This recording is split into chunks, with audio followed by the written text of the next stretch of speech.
There's a kitty over there. What's up with you today? You feeling okay? We've been traveling all over lately, so maybe you've come down with something. That's it. We're getting Baiju to check you over. Oh. Baiju isn't in his shop. Oh, you're looking for Dr. Baiju.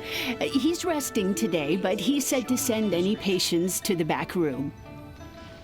Ah, okay. Thanks. We'll head on through.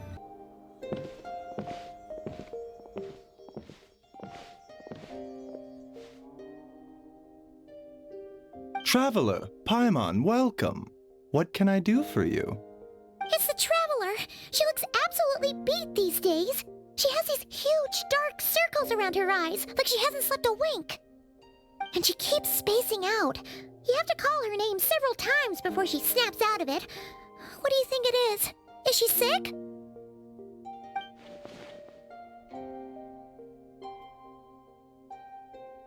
Very peculiar. In all the time we've been acquainted, this is the first time you've come to me with a health complaint. Come, let me take a look at you.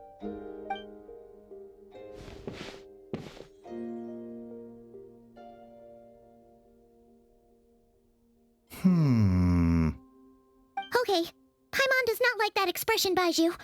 It's not serious, is it? Complexion is good, eyes are clear, breathing is steady, pulse is strong. Physically, you appear to be in good condition, Traveler. In theory, your energy level should reflect that. You should be feeling right as rain. Hence my concern. A clean bill of health is usually a good thing, but in this case, it likely means your situation is more complicated. Physical illnesses come with detectable symptoms that can be used to diagnose, medicate, and cure the condition. But afflictions of a non-physical nature, they fall outside a doctor's realm of expertise. Huh? What do you mean, non-physical nature? Curses, dark magic, it's hard to say. It could just as easily be a simple case of mental fatigue. Why don't you rest here for a bit? Whatever it is we're dealing with, clues to your condition are sure to reveal themselves in time. Once we know the root cause, we can administer the right treatment.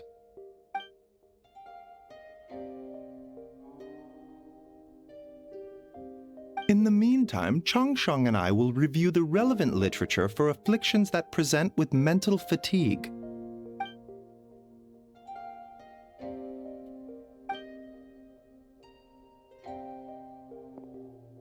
Oh, must be a rare condition if not even Baiju and Changsheng have seen it before. Well, all we can do is take their advice. You look like you're about to collapse anyway. Just get some rest. Paimon will be right here by your side. Fingers crossed you'll be all better when you wake up.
Traveler! Traveler! Rise and shine! Time to wake up! For once, you're making Paimon look like an early riser. It's already afternoon. Hopefully all that sleep did you some good. A cut? What? Did you scratch yourself in your sleep? All right, let Paimon take a look.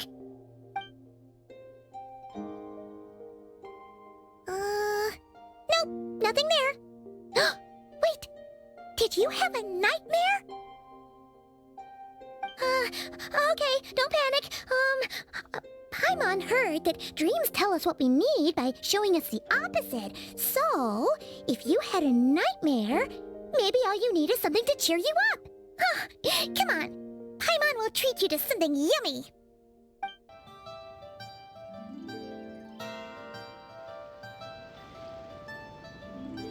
What?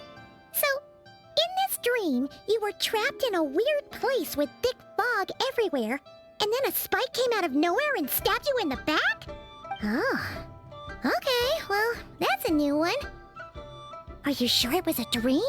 'Cause from the way you describe it, it sounds like you were really there. But then again, you woke up right where you went to bed. And you were definitely in a deep sleep this morning. Then, it's decided.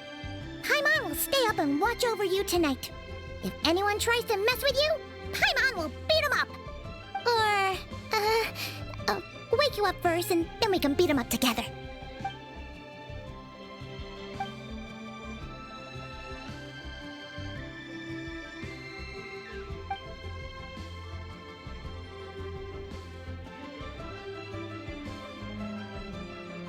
Something is missing. Did you just say something? The flesh remains whole, but the soul is incomplete. Left unresolved, the mind will wither away along with it. Ah! What the? Wait! Paimon remembers you! Your child's master! Skirk? Right! What are you doing here? The last time we saw you was at the Primordial Sea in Fontaine, right? But then we left and never learned where you went after that. Child's been looking everywhere for you, by the way. What brings you to Wanmin Restaurant of all places? You came here looking for us? And were you the one behind that hocus pocus just now? Tell me, what is it that you saw? Tight-lipped, huh? I suppose that's fair. You, I'll take a glass of wine. Oh, of course. Coming right up. We make this one in-house. It's not too strong. Enjoy. Chef Mao, I'll take a grilled tigerfish over here. Coming right up. If I knew we'd be this busy, I wouldn't have approved Shenhe's vacation. At the end of the day, what happens to you is of little consequence to me. I'm not here to try and win you over. Trust me or not, the choice is yours. If you want my help, now's the time to speak up. You have until I finish my drink. I was investigating an abyssal disturbance in the area and happened to notice you. Part of your soul is damaged, and the wound bears traces of abyssal corrosion.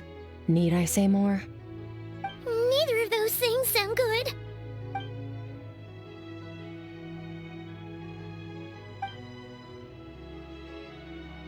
Well, should we trust her? She mentioned an abyssal disturbance. Maybe that has something to do with what's going on with you. But we could always find a different expert on the abyss to help us out. Yeah, and that thing she said about your soul being damaged is scaring, Paimon. Definitely something we should fix sooner rather than later. Skirk's an interesting one, that's for sure. But from what Child's told us, she doesn't seem evil, at least. 1, 2, 7, 10. That'll do. Well, have you made up your mind?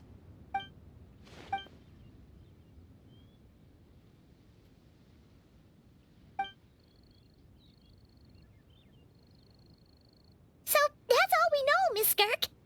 Ma'am, can you help us? So, you couldn't disperse the fog. I understand. Come find me in the Guili Plains when you're done here. Oh, and I left cash for the drink on the table. Settle the bill for me, will you? Oh, okay. She disappeared!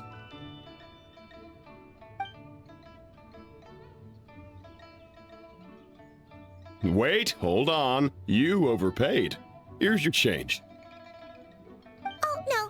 This includes the drink, so it should be the right amount. I didn't think you two ordered a drink. We didn't. It was that lady who came and sat with us, remember? You brought it out to her yourself. You sure? I could have sworn there were only 2 of you at that table. What? What'd you put in their dish, Chef Mao? Some kind of hallucinogenic mushroom?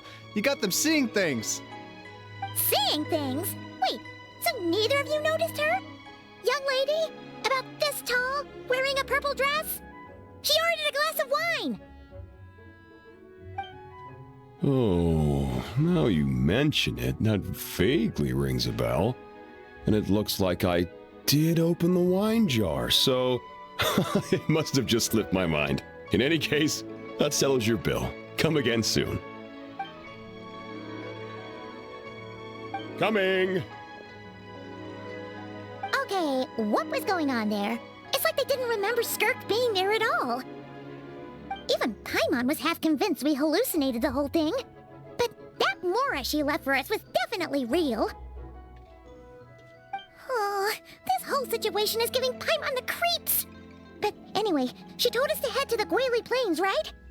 Let's not keep her waiting.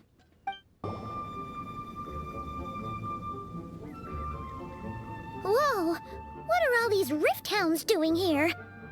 Huh, looks like they're collecting something. Let's go check it out. So, this is what they were collecting. It looks kinda like...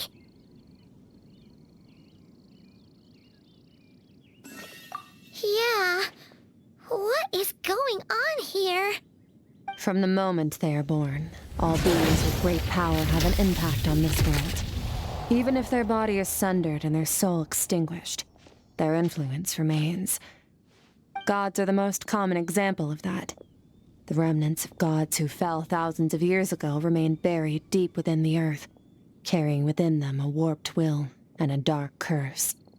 Together, these remnants form what you call god remains, and it appears that some of those sealed here were dug up and removed. There are traces left, but they're fading fast. What are you doing? Nothing! Just wanted to make sure you were, real? She's definitely not a ghost traveler. Paimon poked her, and she's solid. Your life hangs in the balance, and that's what you're fixated on? Strange set of priorities. It was just a trick to avoid being perceived. If someone notices me, those memories are erased. Simple as that. Unlike you, I have no desire to establish a connection with the world. The weak and the lowly have no right to remember me. They're lucky they only have a few missing memories to show for it. Now, can we please get back on track? Okay. Where were we? Right. The god remains. So, basically, there's now less of them here than there used to be, right? Isn't that a good thing? In our experience, god remains are 100% bad news. A lot of terrible things have happened because of them. Maybe it's a good thing by human standards, but power doesn't come from nothing, and it doesn't just disappear for no reason. The remains aren't just gone, they were taken. Very clever, traveler. You aren't the only one who had something taken from you.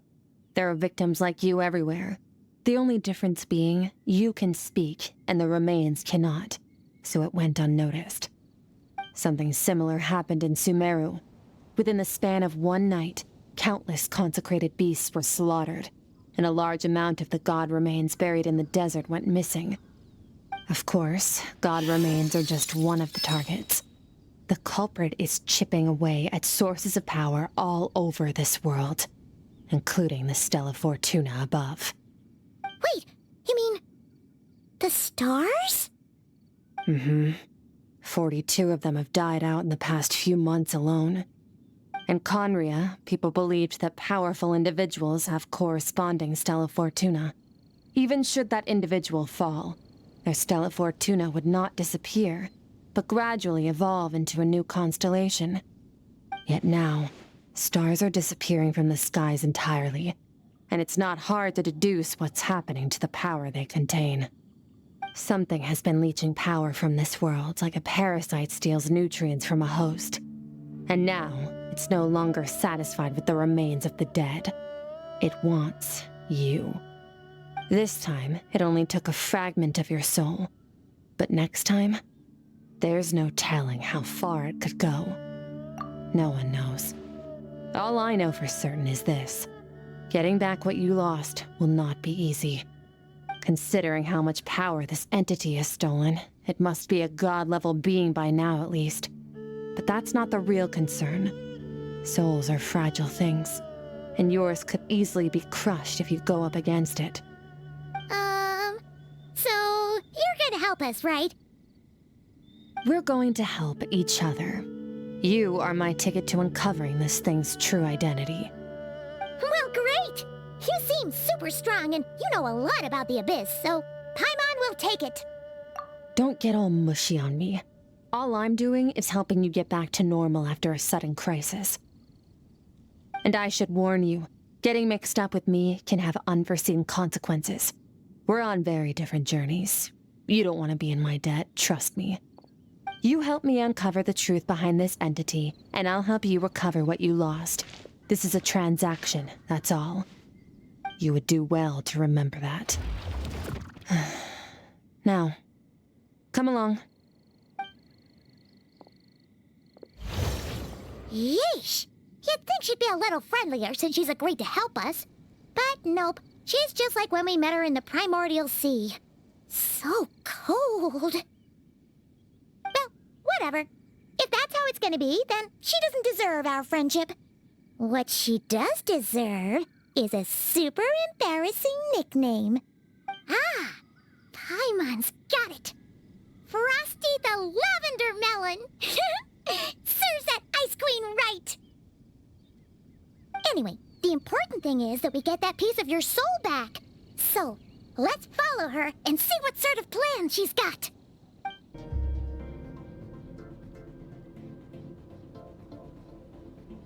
Whoa! This place is way bigger than Paimon expected. Where are we? This is where I live. I suppose it's the closest thing I have to a home here. It is. I brought you here because time flows differently in this place. I don't know how much Ajax has told you, but when he fell into this space, I mentored him for 3 months.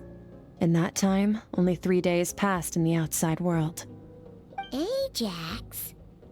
Oh, right! That's Child's real name! Yeah, Paimon remembers him mentioning something like that. So, a month here is equivalent to 1 day in the outside world? That should mean we're safe from that power-hungry soul snatcher for now, right? Yes, well, I didn't bring you here just to show you around. In the outside world, the Traveler could be attacked at any moment. But coming here has bought us quite a bit of time.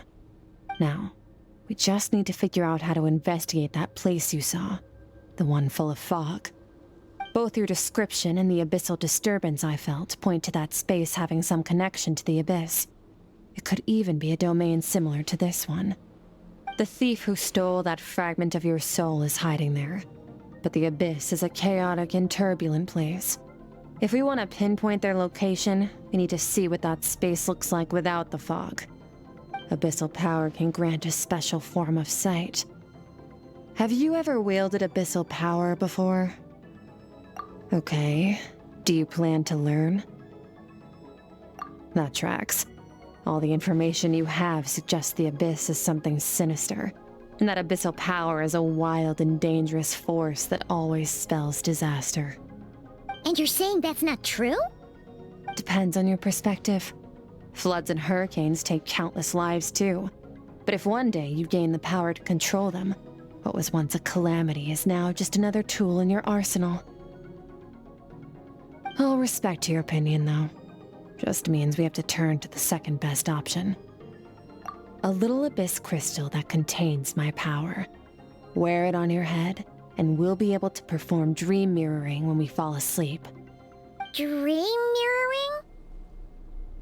It means experiencing whatever the other person is dreaming.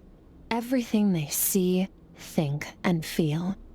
Since you haven't studied the art of using abyssal power, and have no plans to jump in the deep end right now, I'll have to do the investigating for you. With dream mirroring, every time you slip into a deep sleep, I'll see with my own eyes whatever scene plays out in your mind. Then, I can guide you through the dream environment, and we'll take back what was stolen from you. Huh. You make it sound so simple. Tough to say. This is an unprecedented situation for both of us. Even assuming we do manage to find where this entity is hiding, like I said, getting your soul fragment back won't be easy. To play it safe, I need to give you some special training first. Wait, you're gonna teach her some of your martial arts? Does that mean the next time we see Child, we have to treat him like our senior? Do as you want. For my part, I don't see you as my disciples. You're already a pretty good fighter. All I'm planning to do is build on your current skills and train you for the specific scenarios that I think we might face. But that's enough talk. If you're ready to do this, then come with me. Time might be more lenient here, but that's no excuse to waste it. Oh, she moves fast. Paimon can hardly keep up with her. So, special training, huh? Kind of a rare opportunity. With your skills, there's not a lot of people qualified to train you. The last time something like this happened was probably anti-Raiden Shogun training, right? Oh, feels like a lifetime ago. SKIRK seems pretty strong too, though. Remember how she said that the all-devouring narwhal was just her master's pet? Maybe we really will learn something here. Ready? Bring it on! Your training will be split into 3 stages. Testing your blade work, elemental abilities, and reasoning skills. We'll start with blade work. You're no rookie in this area, so I won't bore you with the basics. During your long journey, you've no doubt sparred with a lot of talented sword fighters. Consciously or not, you will have picked up all kinds of techniques from them. You bet! There's Kaya, Master Jean, Kuching... Oh, and Kazuha, Ayaka... Yeah, we've met sword masters like you in every nation we've been through. You sparred with a bunch of them too, right? Nice to know it's all gonna come in handy now. Don't get too smug. In sword fighting, techniques alone are not enough. You need a cohesive system to bring it all together. A style or school of fighting.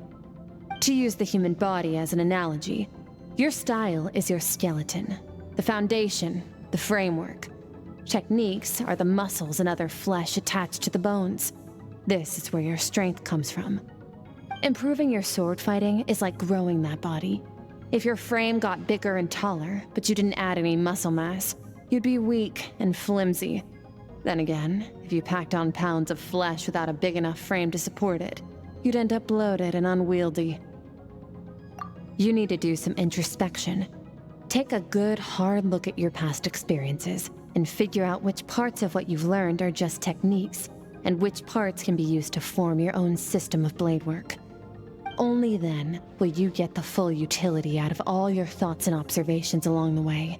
Only then will every strike you deliver make perfect sense. Wait, is that it? Paimon thought you were gonna teach her some cool new moves. Like when you went swoosh and opened a tunnel to another place. One day, you'll reach a new level of power where you realize that even that's as basic a trick as any other. But right now, our sword styles are so wildly different that teaching you mere techniques is pointless. There are no shortcuts in the pursuit of power. Failure is your best teacher, and rigor is your coursework. That's all I have to say. Time to make a start. Train until you're satisfied with yourself. Now focus. Destroy the crystal columns as swiftly as you can. This is is making Paimon's head spin. Hang in there, traveler!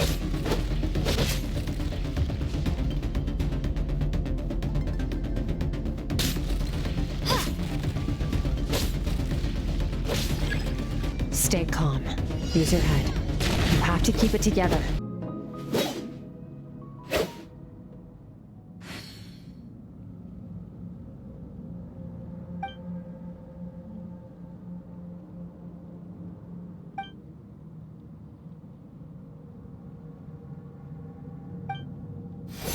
This moment will be frozen in time. Cut to the chase! Consider a moment of true mastery that you've witnessed in another person, and ask yourself, what lies beneath the surface? What's their guiding philosophy? What's their state of mind as they maneuver their weapon? Now take that and practice it right away with speed, skill, and strength, over and over, until your hand is one with your mind. This is the only path to true growth. Step on up! Dance with the waves!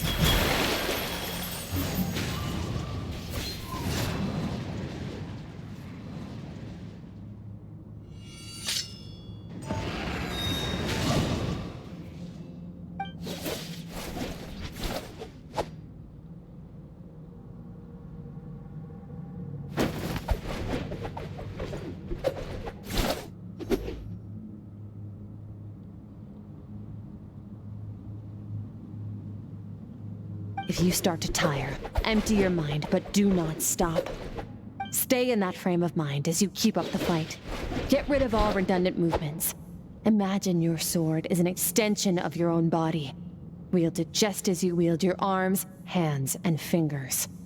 'Twas on a deserted, moonlit night that the hero approached the vile dragon's limpid lair. Ring cutter!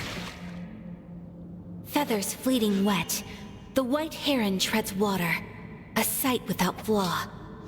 Master of Inazuma Kamisato art Tachitsutsu.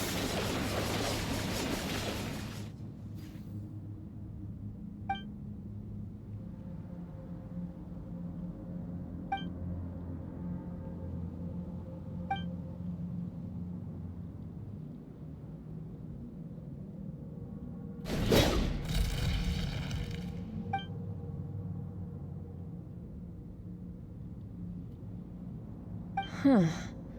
Looks like you've made some real progress.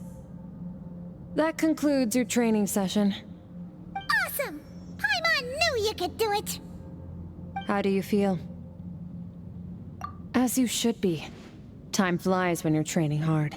You've actually been going for several days now with no rest. Yeah, meanwhile Paimon's had a whole bunch of naps. But you were so focused, she didn't want to interrupt you. Go get some sleep. I'll be doing the same very soon. Let's hope you see that foggy place in your dream, so I can get this investigation over and done with.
SKIRK, why are you skipping classes again? We've talked about this. 'Cause he's a crabby old man, and he's a boring old man. I don't like going to his classes. Excuse me. You shouldn't talk about your teacher like that. It's very disrespectful. All right, let's not get into a big fight about this. SKIRK's learned what she needs. There's no point forcing her to sit through more classes if she doesn't want to be there. But I'd still love to hear about what you got up to yesterday. Why don't you tell— I went diving, and I saw this huge fish. I never knew they could get that big. It looked kind of dumb, though, with that stupid big fat head. I tried to shake its fin, but it just spat water at me. Oh, and today, I'm gonna go to that prairie up north. There's supposed to be this giant bird there that can spit fire. I bet if I climbed on its back, it could fly me all the way to the stars. Then I suppose your old dad should get one as a pet too. Otherwise, how are you gonna hear me call you for dinner up there in the stars? When it's time to eat, I'll come back on my own, Zilly. Anyway, gotta go. Bye, Mom. Bye, Dad. Wait! Put on a coat at least. You'll catch a cold. I'm talking to you, young lady. You spoil that child, you know. Ever since that merchant ship arrived, she practically lives outside. Always going on about exploring the beyond one day, whatever that means. Let the kid do what makes her happy. Besides, we both know you're all bark and no bite. Come on, our little adventurer is gonna be hungry when she gets back. Let's get started on dinner.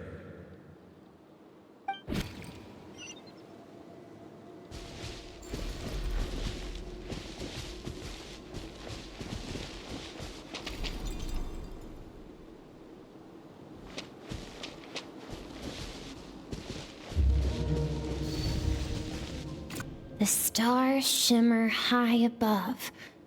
But what lies beyond the stars? Mountains as far as the eye can see? An endless snowy plain? Or maybe buildings taller than the sky, like the people from the merchant ship said? I can't be the only one asking these questions. The universe is fascinating.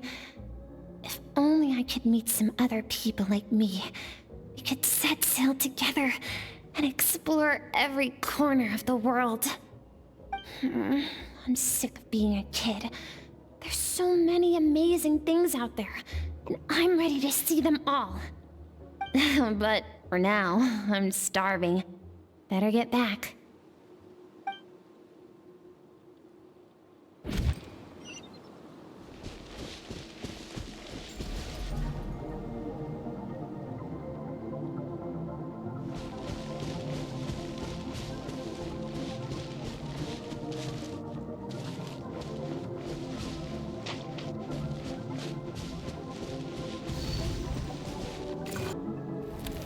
Don't let a single one of them get away! No, please, spare the children! Stay back! They're coming! Run! Help! Eliminate the threat. Take them down.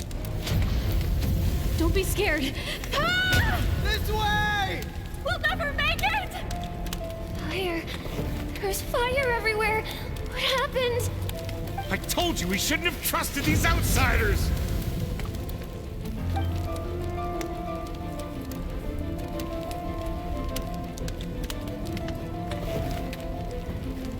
Why are you doing this? What did we do to deserve this? We welcomed you with our finest food and drink, showed you the best our home has to offer, gifted you cloth dyed by our own hands. And this is how you treat us? Run! Save yourselves! Captain, Zone 3 is clear and we have Zone 2 surrounded. Begin extermination. Remember the orders from upper command. No one is to be left alive. Rest assured, sir. We have enough munitions to annihilate these savages and burn their entire civilization to the ground. Good. The only ones who put up a real fight are that man and his wife, correct? What's their status? We shot the man in the ankles and the wife broke her wrist attempting to fight back. They won't be doing much more fighting. They're holed up in their home for now, but they won't last long. To prevent them from making some kind of last stand, we're planning to clear out the other zones first so we can send a bigger squadron to surround them. Well, well. Turns out some of these beasts do know how to use their claws. Now the threat these savages pose will be undeniable. Let them cling to what's left of their lives for a little longer. Once the other zones are cleared, I'll cut off their heads myself.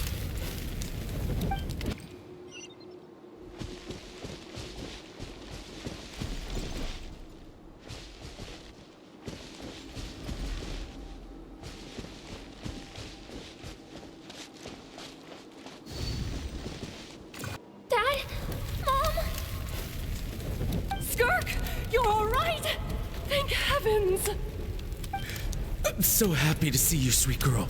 But you need to go. It isn't safe here. They'll be back any second. What happened? You're bleeding a lot. Dad?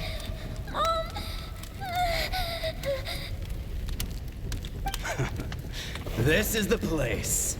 Alert all units. Prepare to surround. Run, SKIRK! Run as far away as you can! Don't trust anyone! Your dad and I, we're not afraid to stare death in the face, but we need you to survive. My clever girl, so curious. You're already so brave. I know you're going to grow up to be such a positive light in this world. Whenever you miss us, just play this song. Remember, life is a gift. Don't let darkness claim it. Break down the door! Look what we have here. A savage that can pluck a tune. Well, the show's over.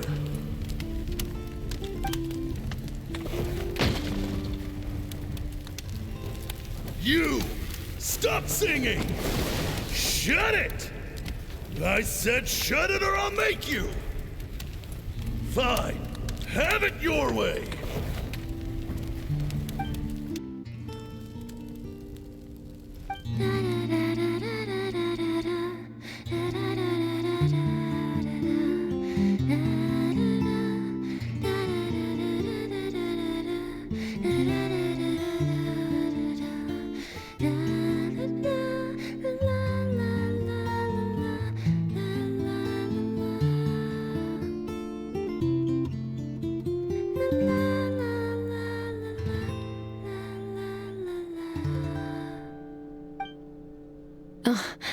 You're awake? I found a few clues while you were asleep, but it's only a start. Now, time for the second stage of your training.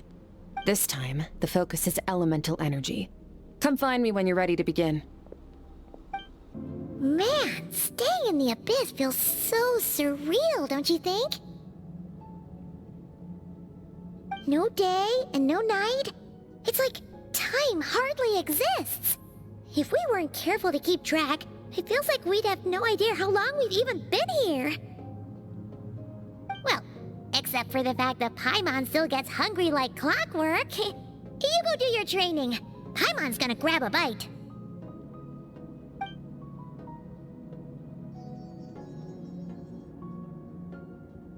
The way I see it, the pursuit of power is divided into 3 stages.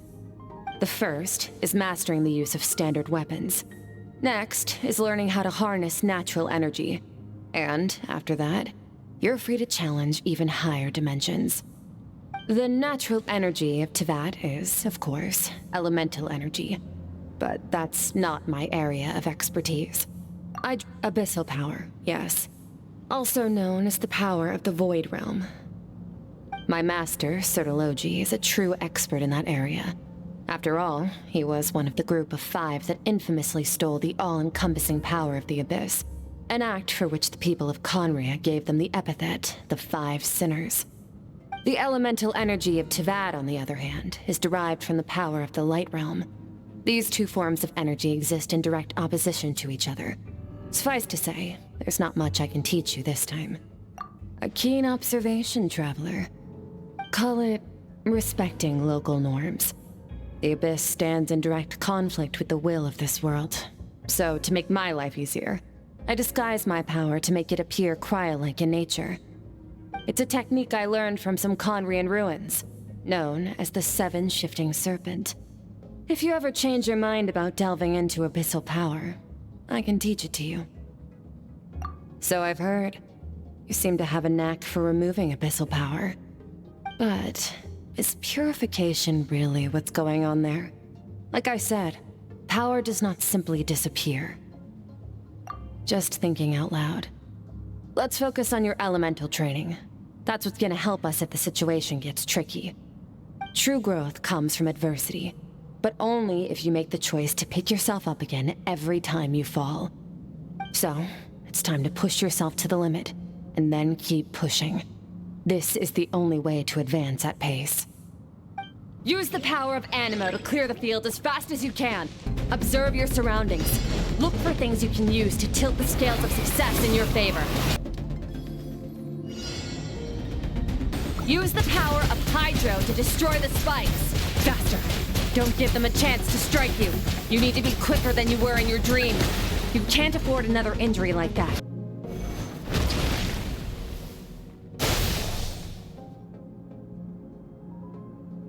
You need to understand what makes you special. The ability to wield elemental energy without a vision and switch between the elements at will. It means your aspirations need no approval from the gods. Your power is not bound by the rules of this world. So be bold. Do not be afraid to chart your own path.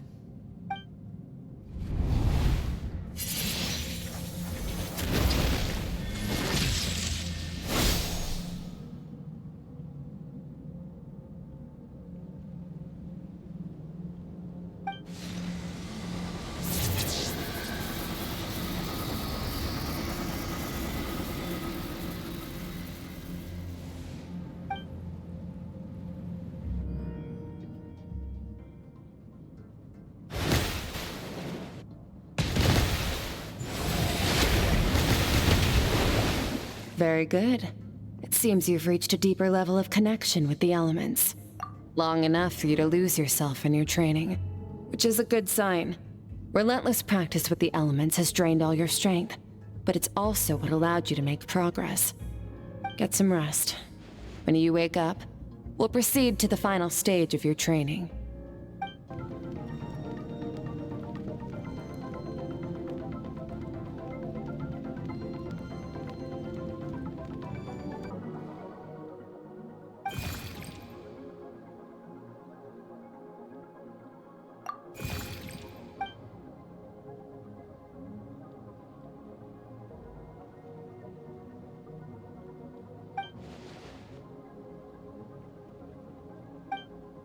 What is the secret to power? Longing, hatred, self-preservation. No, it is fear. The fear of losing those you love. The fear of watching your home burn. Fear of loneliness. Fear of death. Fear is the source of evolution. It forces humanity to adapt to their environment and overcome hardship. It is in the process of prevailing over our fears that we surpassed first ourselves and then the rest of the world. That fear is now part of you. It calls on you to evolve. And it is time to answer.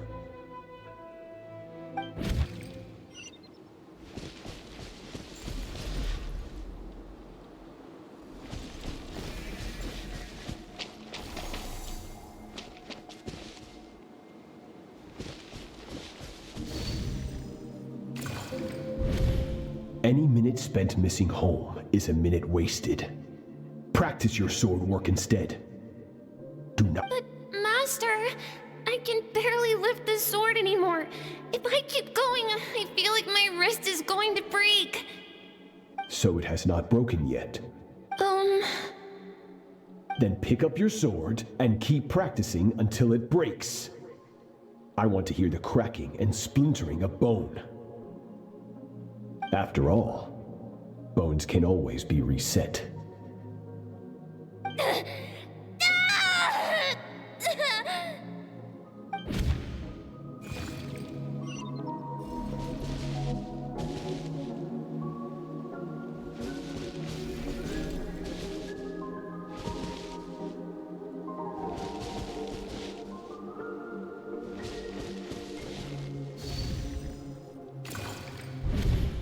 Good, SKIRK. Once again, you survived. How do you feel? Cold and pain. These are signs that you are adapting to the abyss. Each time the flesh is torn and the spirit crushed, each time you claw back from the brink of death, you become stronger. I now understand why these people sought to destroy your homeland. Your potential goes beyond even what I could have anticipated.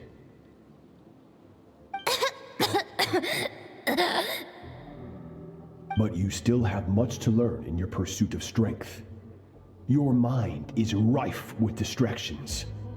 From now on, I shall show no mercy in your training. You must learn to shut out all the pointless emotion, crush the self that makes you weak, and become master over your physical form. Get up, SKIRK. Wipe the blood off your face. Cut away the rotten parts of your flesh, and mend what is broken. Then take up your sword.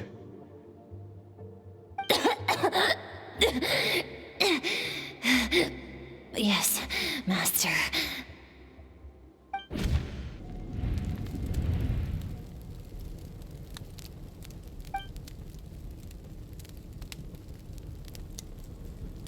You're up! Hopefully you got some good rest. SKIRK said to tell you that she's ready to start the final stage of your training whenever you are. So, want to head over now? Or did you want to wait a little?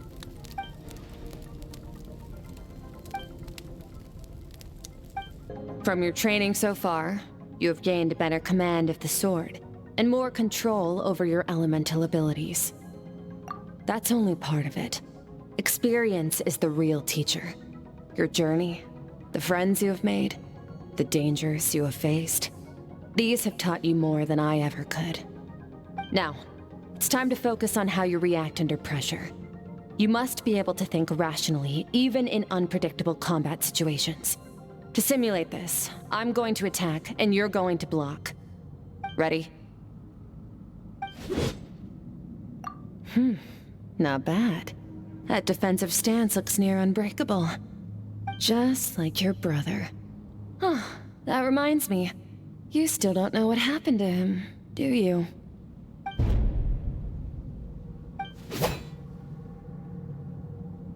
Hey, no fair! That's cheating! You think every opponent has the same moral code as you? You can denounce their deplorable methods all you want. But only if you live to tell the tale. The dead don't get to complain. Strong emotions will always arise in combat. Anxiety, anger, fear. But a true warrior is never at their whim. Oh, how amusing. Almost sounds like you think you know me. But you don't. You can choose your own path. We are not the same. Let's begin. Try to use reason over emotion. Make the most rational and advantageous decision in any given moment. This is your final training session. Look alive. Same drill as before, but this time I'm going to interfere. Hold your focus. Not bad. Better than I expected.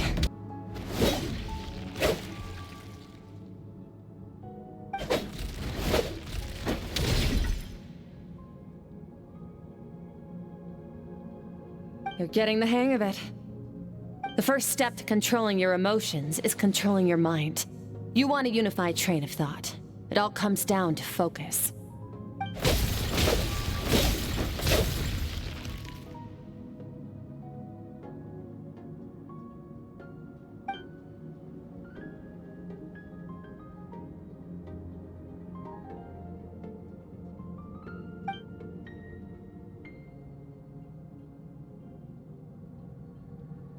Your mind is rife with distractions. From now on, I shall show no mercy in your training. You must learn to shut out all the pointless emotion, crush the self that makes you weak, and become master over your physical form.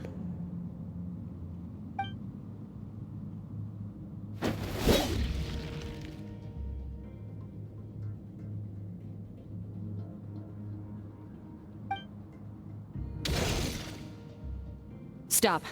Let's pause here. One look, and I can tell your mind has wandered. That's to be expected. There's a limit to how long a human being can concentrate on one thing. Staying calm and focused sounds simple in theory, but in practice, it's more demanding than sword work or elemental abilities.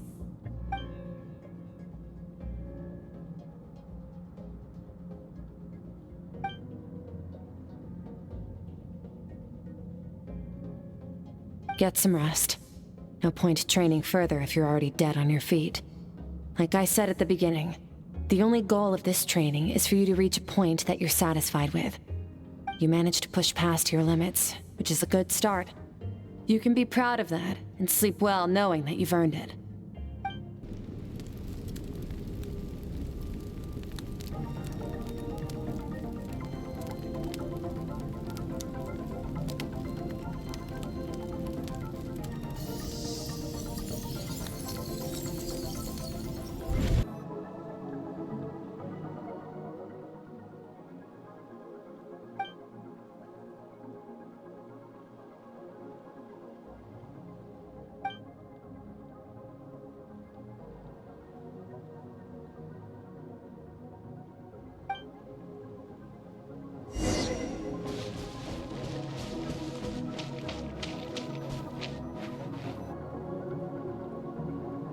SKIRK is amazing. She faced down that terrifying giant and cut its head clean off. Oh, she got hurt though, didn't she? I heard it was pretty bad. Yeah, well, that's a given. But the moment she was on the mend, she got right back to practicing her sword work. I heard Master suffered a grave injury once too. Lost an arm and a leg and still came back stronger than ever. SKIRK's becoming more like him by the day. Incredible. I wonder if I'll ever reach their level. They're always so resolute, so unshakable.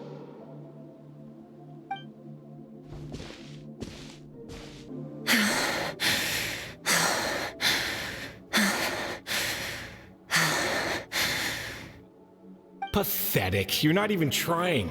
You're so much weaker than you think. SKIRK, have you become a positive light in this world?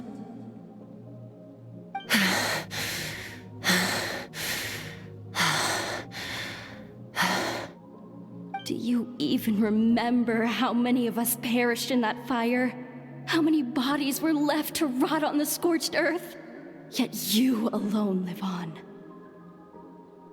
Keep your gaze fixed on your blade. You don't deserve to rest.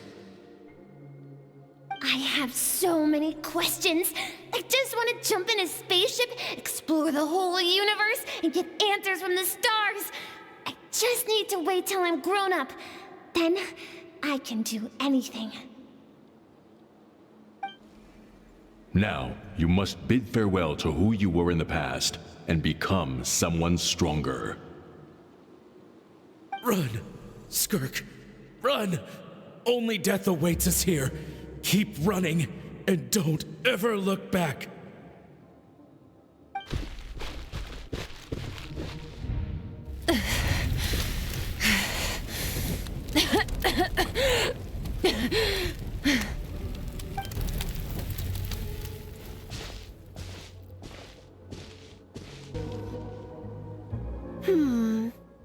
see here. First things first, you need a new identity. Going around telling people you're from somewhere beyond the stars won't do, now will it? How about saying you hail from beneath the earth instead? As the Conrian saying goes, venturing out into the universe and down into the abyss are the same in that both are braving the dark unknown. Well, I'm a visitor on this planet, so I'll follow the rules. Ah, splendid. That saves me quite a bit of trouble.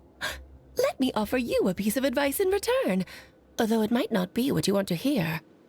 I know the pursuit of strength is important to you, but taking a moment for yourself every once in a while is never a bad idea. Ignore her existence for too long, and there will come a day when you can no longer hear her voice.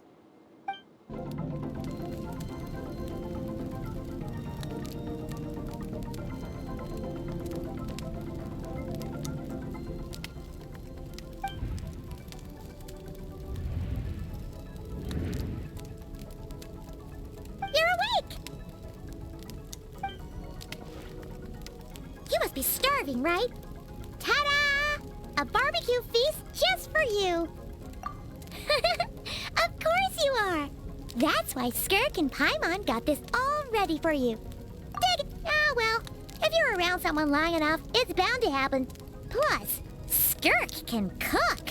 So, Paimon decided she can forget the whole Ice Queen thing. Paimon's not one to hold a grudge. Here's an idea. Let's save the chit-chat until after the meal.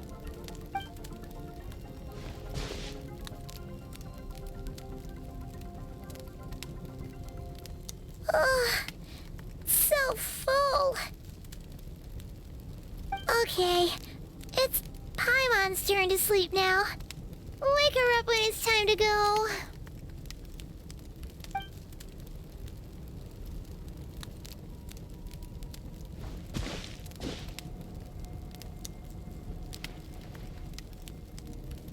I have good news. First, your training is complete. You have what it takes to wield immense power. Now it's just a matter of putting it into practice. Continue to learn from your journey and hone your skills against formidable opponents. Second, I've located the culprit we've been searching for. Next, you just need to retrieve the missing part of your soul, and our business will be concluded. When Ajax trained with me, he once told me he was bursting with questions. So I allowed him to ask me 3 of them before he left. You and I may never meet again, traveler. So if there's anything you want to ask me, now's your opportunity. Just like Ajax, I'll answer 3 of your questions.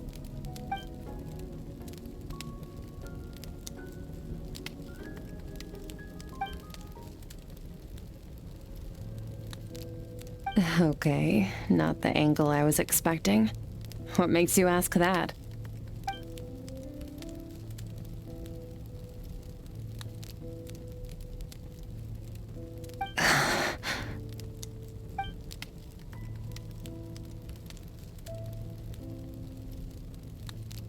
I knew that was a possible side effect. Closed off my mind to you for that exact reason. Even with the dream mirroring, you should have seen nothing but endless darkness.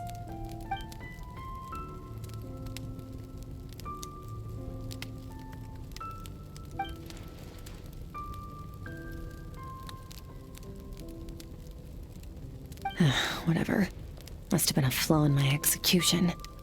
I shouldn't be too surprised. Due to some recent circumstances, my self-control has been lacking as of late. Since you've seen what you've seen, there's no reason to hide the truth. All I ask is that you keep it a secret. No, I'm not from Tayvat. I'm from a different planet. And there was a time when I journeyed through the stars. A lot like you in some ways.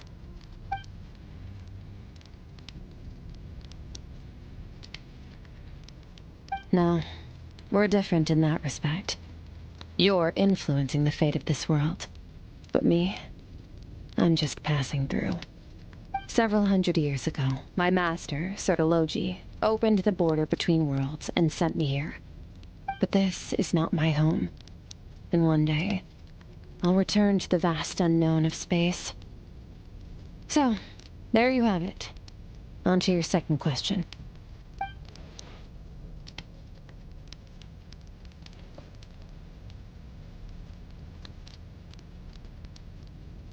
To become stronger. For certain reasons, I need to bridge the power gap between me and my master as quickly as possible. But first, I need to understand the source of his strength. To do that, I need to follow in his footsteps, walk the path he once walked, and somewhere along the way, I'll find out how to defeat him. That is my sole focus and purpose. Okay. You have one question remaining.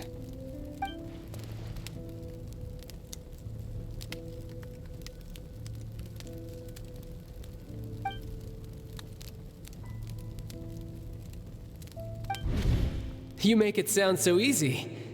Ever since the incident I experienced there, I've never stopped searching for Master SKIRK and that unknown abyss. But it's been years now, and I've still found nothing.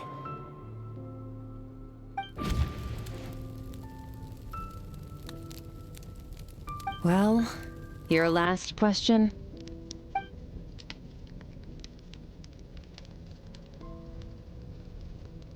Ajax.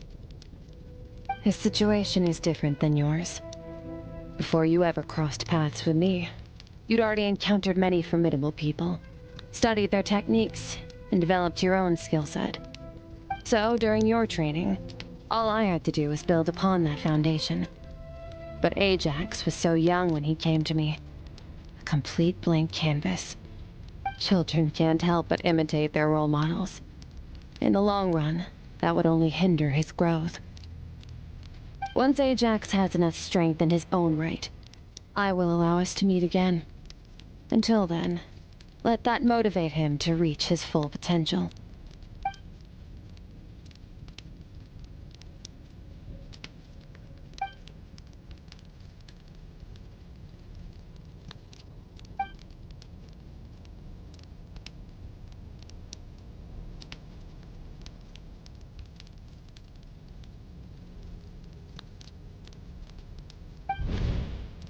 Unlike you, I have no desire to establish a connection with the world. The weak and the lowly have no right to remember me. They're lucky they only have a few missing memories to show for it.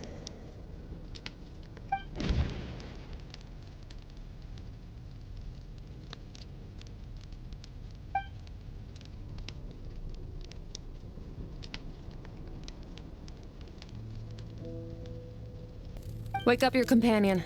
It's time to go. Oh, and everything I just told you, best keep it a secret from her as well.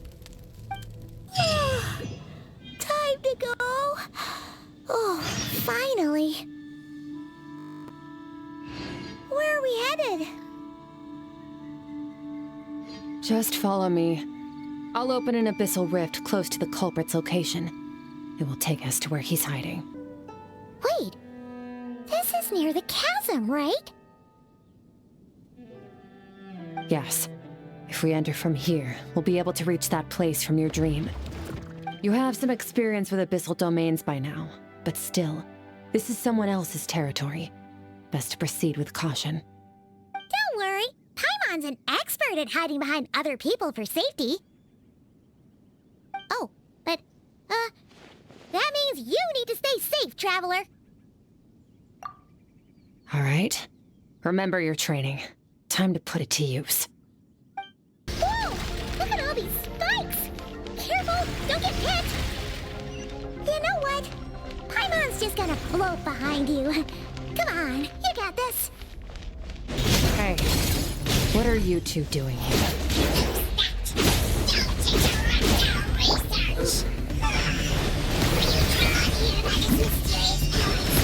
Nasty. Abandoned house. Let's press on.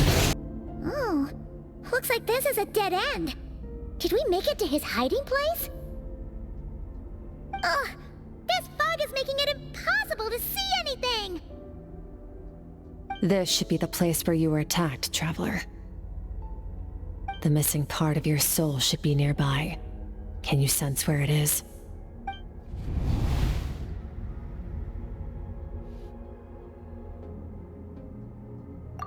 Our opponent must have covered his tracks just in case.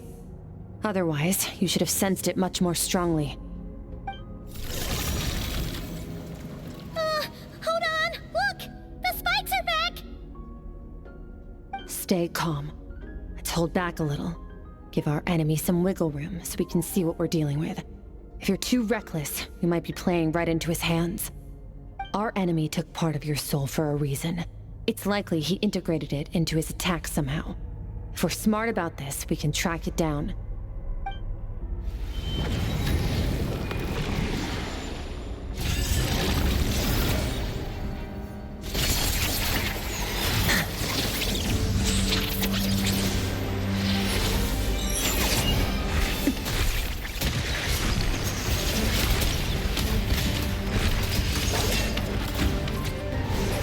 From the start, the attacks have been focused on me. Trying to break through my defenses? I see.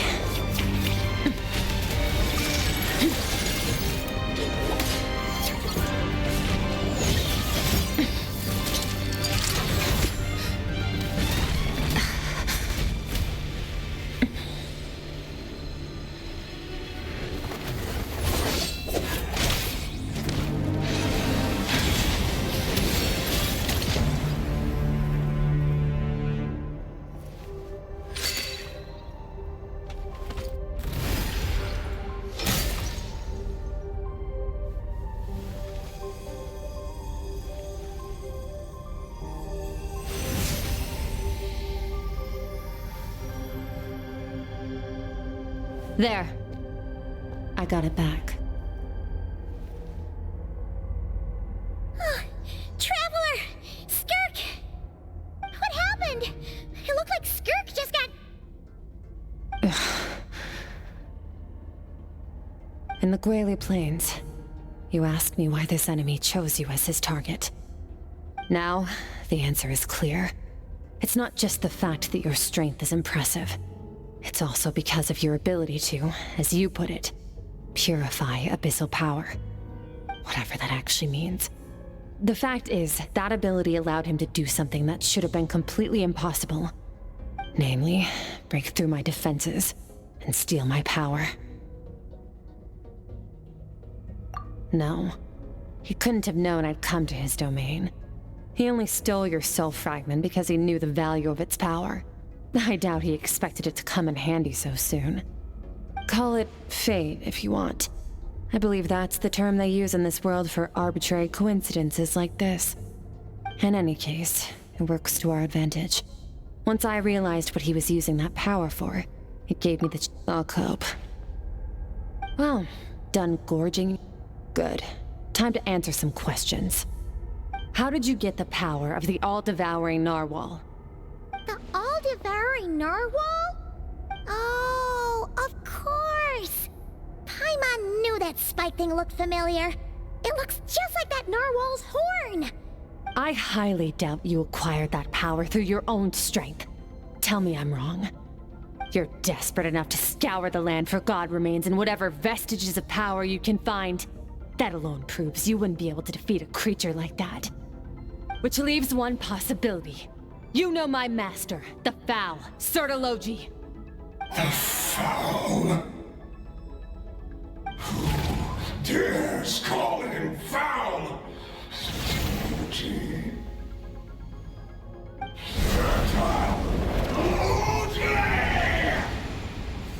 What's wrong? Bit off more power than you can chew? You're struggling to hold a basic conversation.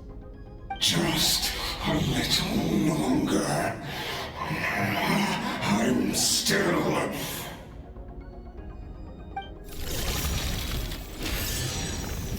Look! It's back! Those obsessed with power will let it devour them before abandoning their pursuit. Keep calm and use reason to decide the best course of action.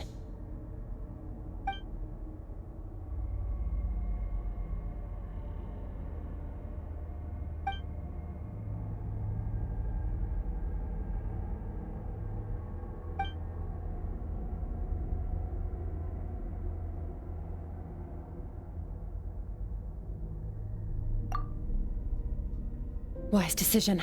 Final victory doesn't always come after a single battle. You've got your soul fragment back, so we both got what we came for. Let the enemy draw breath while he can. It won't be for long. Get us out of here, Traveler. You'll need to lead the way this time. Skirk, is your shoulder gonna be okay? The wound is minor. It'll heal in no time. You should focus on getting out of here alive instead. Uh-oh! Falling spikes! Run! Watch out! Looks like this place is about to collapse!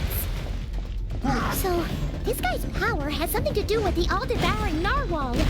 Did you know that all along, Skirk? I had my suspicions. That's why I decided to investigate in the first place. But suspicions only get you so far. I needed to verify it for myself. Phew. Oh, we should be safe here, right? I no longer sense his presence. Can't have followed us out of that abyssal domain.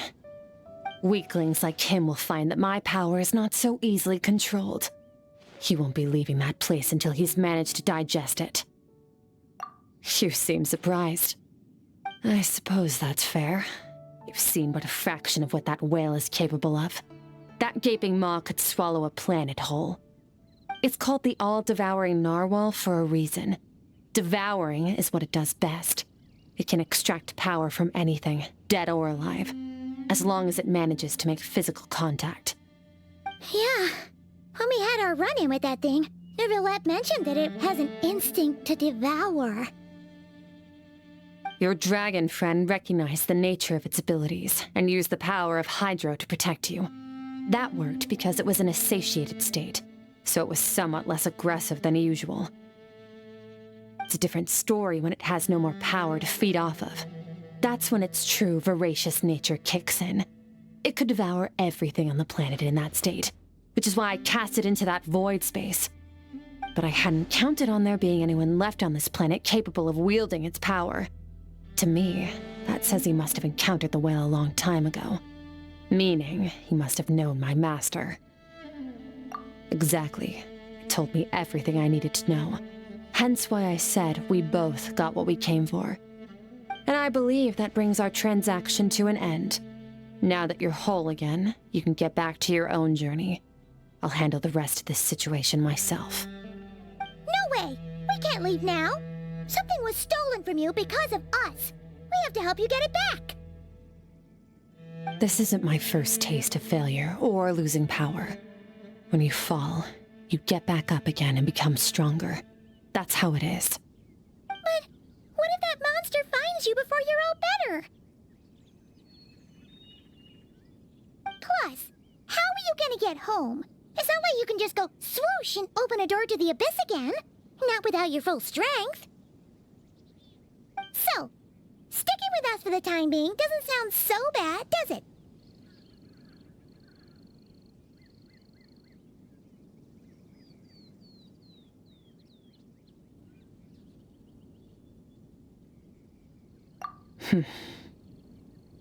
Fair enough. Then take this. What is it? A bag of Mora. Nothing in this world is free. I know that much. I'll leave the planning to you. Hurry up and decide where to go. We shouldn't linger. It takes Skirk somewhere she can rest. But where? Paimon gets the feeling Skirk wouldn't like being around a lot of people. Oh wait! Baizhu said we could rest in the back room of the pharmacy, didn't he? Let's head there! Huh. This bag from Skirk has a ton of Mora in it. Does she have a job or something? Wait, no. After what we saw at Wamin Restaurant, that seems impossible. Can you imagine? It would go something like... I'll be collecting my paycheck now, boss. Oh, sure thing. Wait, who are you? Have we met? Can't hold a job if you make everyone forget about you. So, what did she do to get all this Mora? Claimed some buried treasure, took care of a few monsters that were causing trouble. Nothing untoward. It's safe to use. Ah! You heard all that? A sonorous voice like yours is hard to miss. I wouldn't be surprised if the sound of it traveled to the nearest mountaintop. Then, did you by chance happen to hear Paimon's little, joke earlier? You mean when you called me Frosty the Lavender Melon? No, sorry. Paimon totally misspoke just now. She didn't say that at all. It was, a Paimon lookalike. Yeah, she's a piece of work, that one. Always impersonating Paimon and giving people weird nicknames. Okay, fine. The truth is, Paimon didn't like you all that much at the start. But things are different now. You helped the Traveler in a big way, so... What do you say? Friends? Ugh. I noticed there was only one bed. Go ahead and get some rest. Wait, what about you? I don't get tired, and I don't need rest. I'm going to practice my sword work. That should help me regain some strength. But your shoulder... Hey, don't just leave! Whatever. Let her tire herself out. She'll come back eventually. Let's get some sleep, Traveler. That comfy bed is calling, Paimon.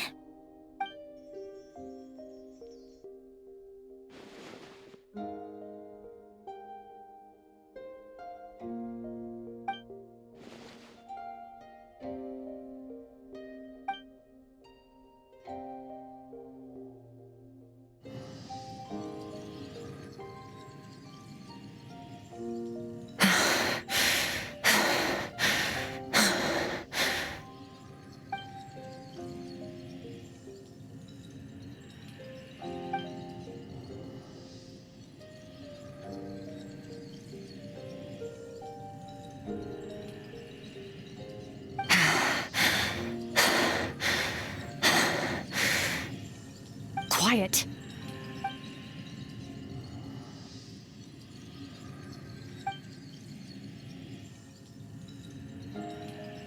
Do you even remember how many of us perished in that fire?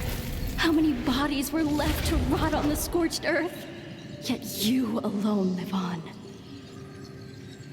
Keep your gaze fixed on your blade. You don't deserve to rest.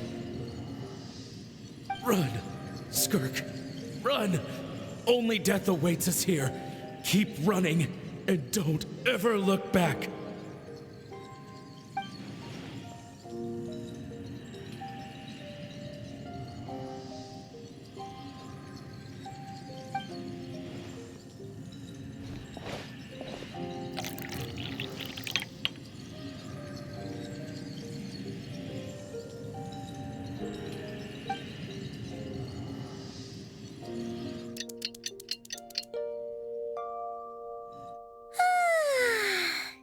An early night's sleep is the best.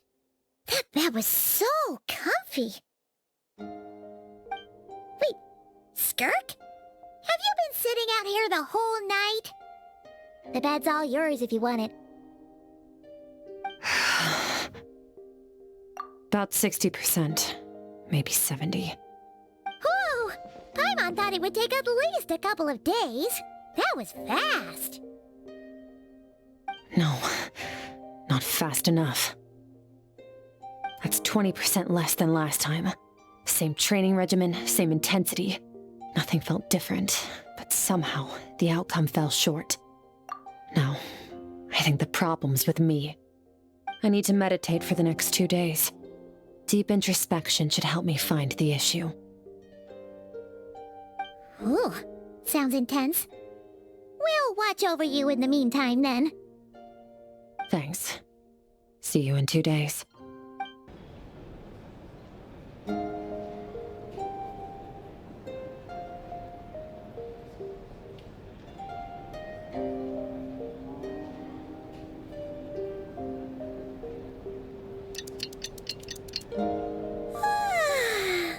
Morning! Skirk is still meditating, huh? It's been 2 days already. Shouldn't she be awake by now? Paimon can't think of anything we can do to help. Oh, wait! Breakfast! That's it! will go get breakfast. Skirk is gonna be starving when she wakes up. Be right back.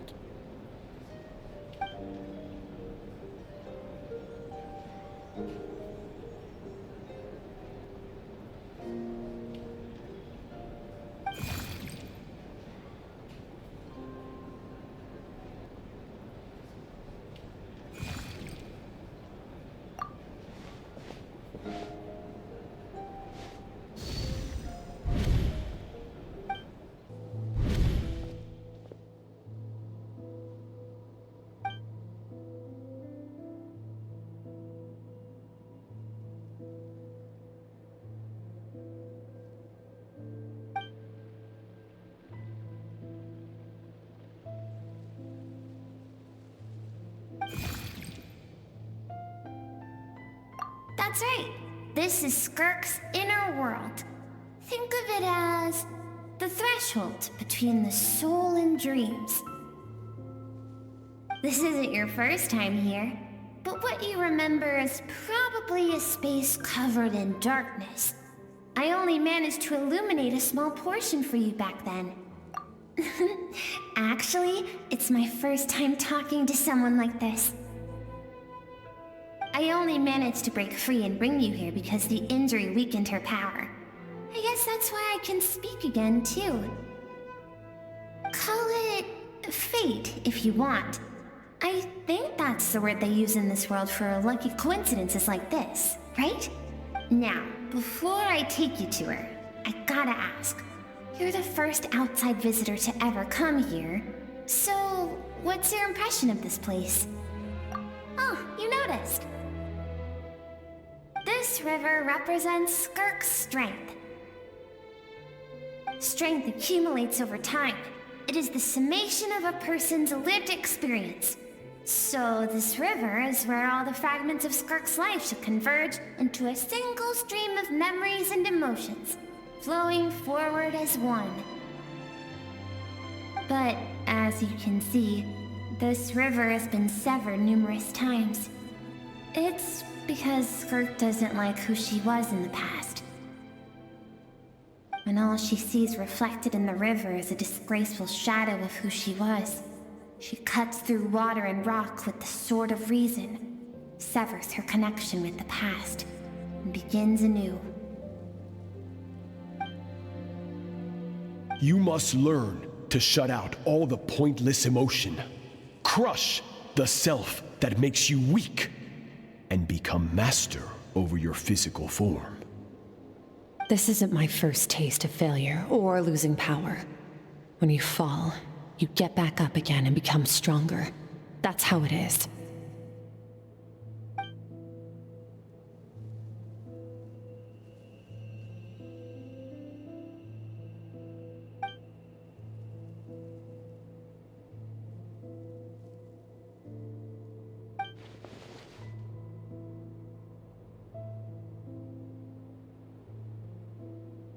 The answer to one mystery invites another question, I see. Let's follow the river upstream. There among the cliffs, among the memories etched into her heart, lies the truth of it all. Soon, you'll understand everything.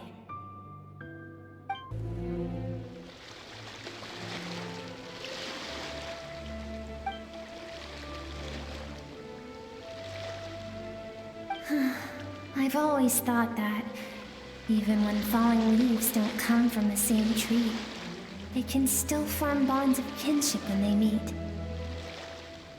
Like meteors, you both made a journey through the stars. Both travelers who have landed on a planet that is not your home.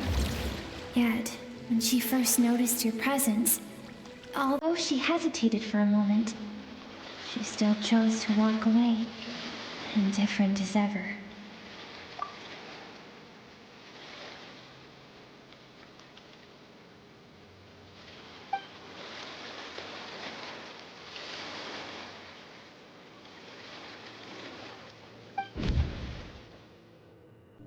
Seems like you've answered your own question. Skirk sees herself as a trespasser in this world. She's made a conscious choice to avoid altering its path. But the reason for that decision stems from events much earlier on in her life. Let's keep going. It's still a long way to the source of the river. You now have what it takes to wield immense power. From this day forth, I shall teach you no more. No one can become a worthy warrior through imitation alone. I have given you fangs and claws. Now, you must learn to hunt. You wish me to travel the world beyond on my own, Master? Indeed. Make new friends. Embark on your own journey. And piece together a new future from the shattered remnants of your past. We will still have contact through the Abyss. But know this. One day, I will take the life you worked so hard to rebuild and reduce it to ashes. Just like the fire that haunts your mind. Why do you do that? I have told you before.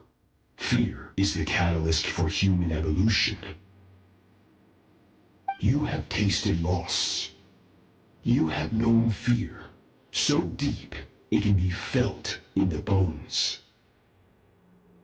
But as living beings, we all have an instinct to detach from that which harms us. And thus pain dampens over time, and the acrid taste of fear becomes but a distant memory. Yet now, I have bestowed upon you the gift of fear eternal. It will drown you in the nightmare of your childhood, or it shall drive you to defeat me, whatever the cost.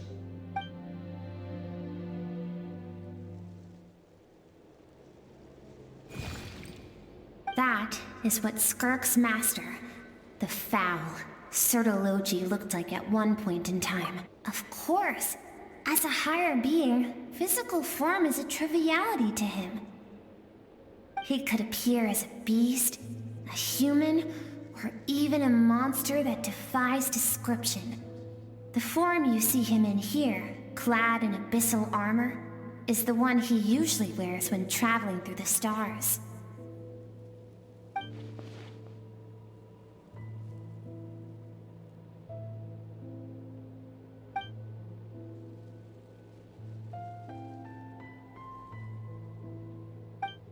For certain reasons, I need to bridge the power gap between me and my master as quickly as possible. But first, I need to understand the source of his strength.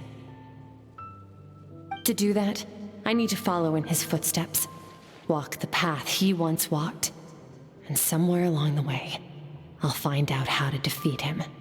That is my sole focus and purpose.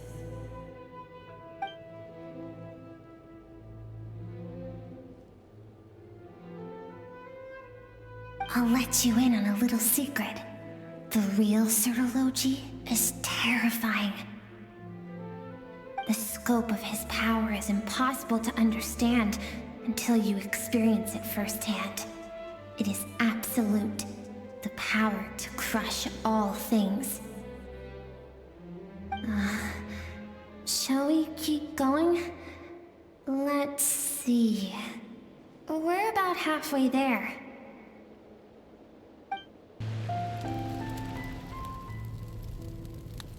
We've made it quite a ways already. This is SKIRK, when she first began training under Sertologi. I have set your broken wrist. Tomorrow, you're to train twice as hard. No tears this time. Good. Attempting to garner sympathy through tears is a habit of the weak. A pitiful, useless ploy. Can I ask a question, Master? Why did you save me? I keep thinking, maybe it would be better if I had died. I wouldn't be haunted by that fire all the time. I wouldn't have to go on like this. I saved you because I have a plan for you. It has been too long since I fought a battle that demanded my full strength, and I hunger for it. Every so-called genius and prodigy I have faced has crumbled like sand underfoot. Before me, even fate bends the knee. So, I will teach you everything I know, train you by whatever means necessary, in the hope that one day, you might surprise me. But I don't want to draw my sword against you, Master. What you want matters little. Among the boundless sea of stars, the cries of the weak are but faint murmurs that disappear into the void. You of all people know that well. Yes, Master. From that day forward, all she knew was grueling training, emptiness, and fatigue. After some time, her talent bloomed, and she gained control over her emotions, like her master. How should I put it?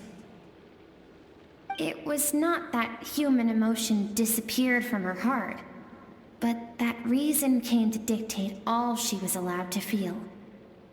I suppose it was at this point that she became the SKIRK you know today.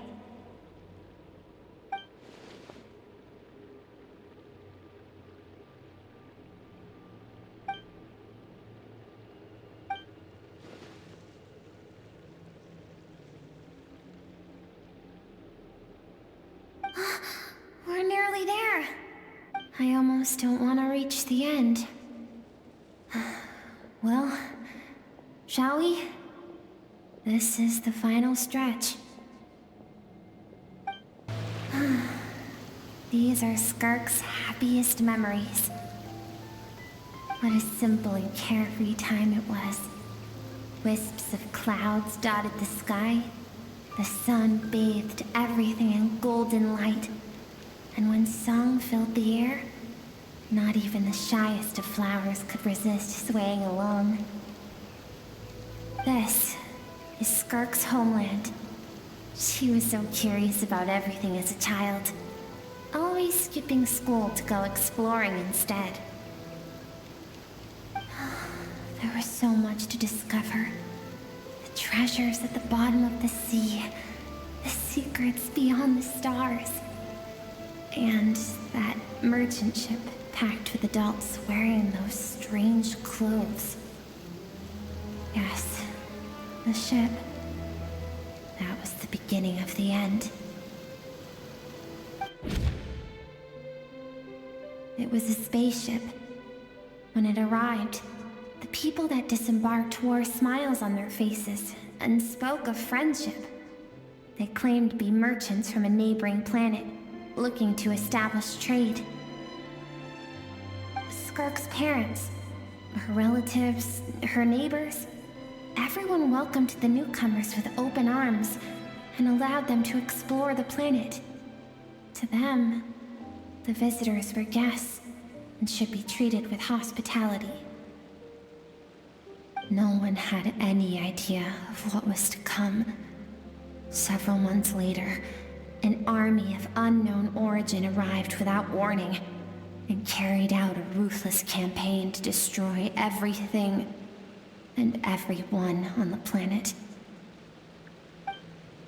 SKIRK had skipped school that day, like so many times before, so she was not caught in the immediate wave of destruction. But when she came home that day, only fire and ruin awaited her. Countless people cried out to her for help. People she knew and loved.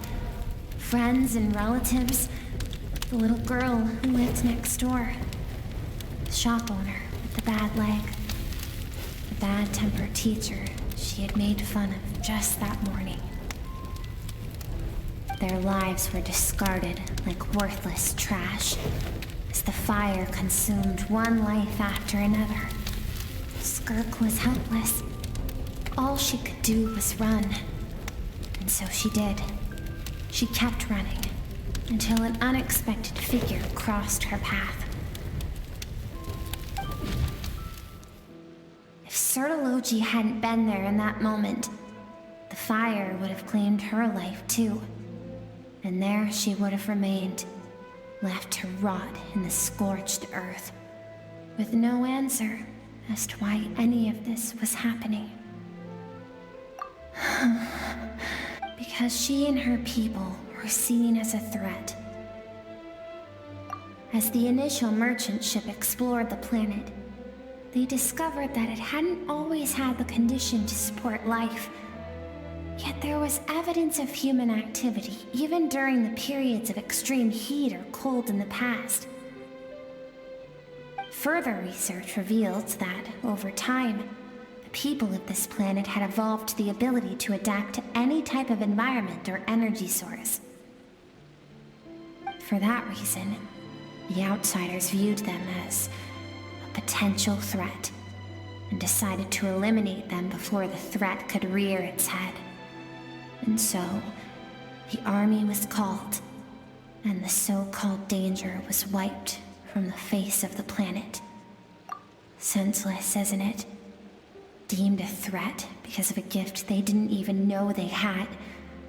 Perhaps it was their own innocence and kindness that doomed them. But in the end, that was lost to the blaze as well. If those with power get to decide good and evil, then all you can trust in is the sword in your hand. And so, before death could claim her, she ran. She ran and never stopped. No one wants to relive their most painful moments. Well, that brings us to the end of the story. This is as far as we can go. SKIRK is waiting over there. For both of us. Let's go to her. It's time to fulfill my purpose. And my greatest wish over all these years.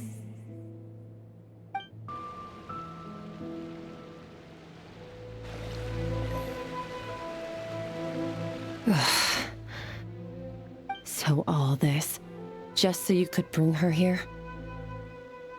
I have things to say to you. Well, to me. I want someone to witness our reconciliation, even if it takes an argument to get there. And she is the best choice in this moment. Her suppressed emotional self, the version of herself she keeps locked in the recesses of her mind, stifled by reason. All those rejected impulses, those discarded aspects of your past selves, they are a part of me now. I am who you used to be. Someone you have refused to face for too long. So, I came to face you instead. You're wrong. I've faced you all along. And that's exactly why I keep you locked here. Your existence makes me weak. Moments of joy and longing are when we are most vulnerable. Don't forget, it was a penchant for goodness over reason that doomed our homeland in the first place. The vastness of the universe renders everything insignificant. Our feelings most of all. Even so, learning from the mistakes of the past doesn't have to mean erasing everything. Strip yourself of your so-called weaknesses, emotions like kindness and empathy, and what makes you any different from the ruthless soldiers who slaughtered our people? The difference is that I'm doing what is right, what is necessary. I allow you to exist, but with limited freedom. That is the greatest kindness I can offer. I have shouldered everything you couldn't carry. I rose above the numbness and emptiness. And it was cold, unfeeling reason that brought me this far. It made me who I am. It made me strong. That is the problem. I want to shoulder those things together. On the grand scale of the entire universe, maybe our feelings are vanishingly small, but why should that mean they don't matter? Emotion gives warmth to the cold expanse of space.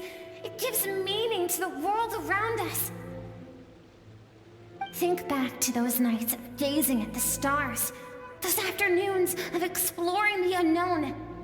Think back and let them grant you peace.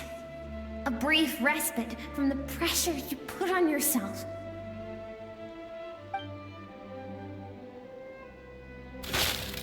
That isn't what we need.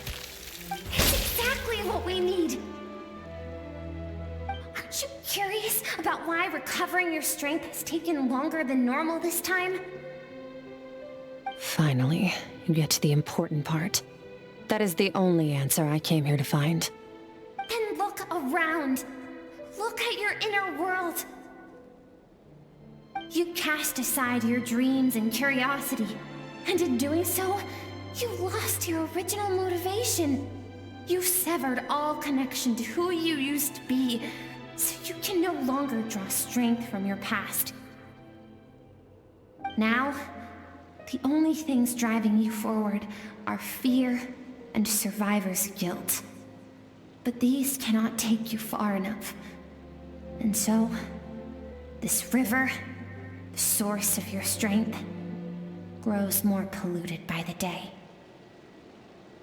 And do you think that means I should seek help from a weak little thing like you?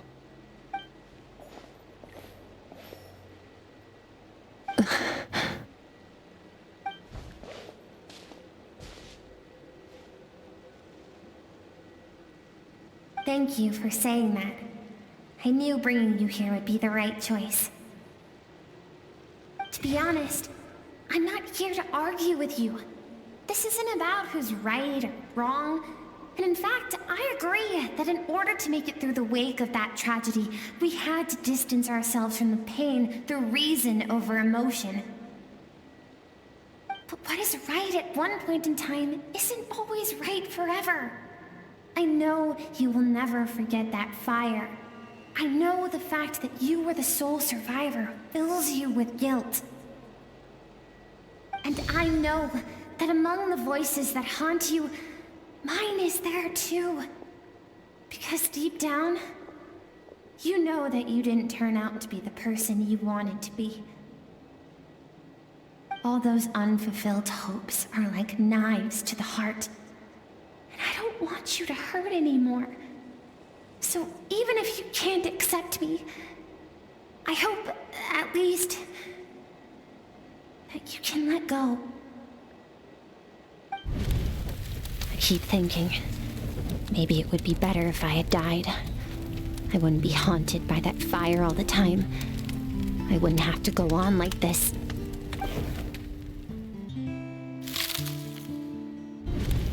Your dad and I, we're not afraid to stare death in the face, but we need you to survive.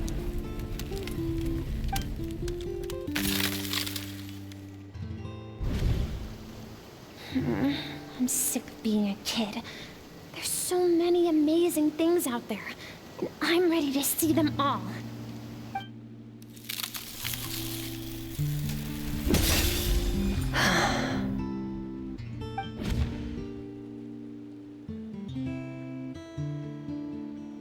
I remember.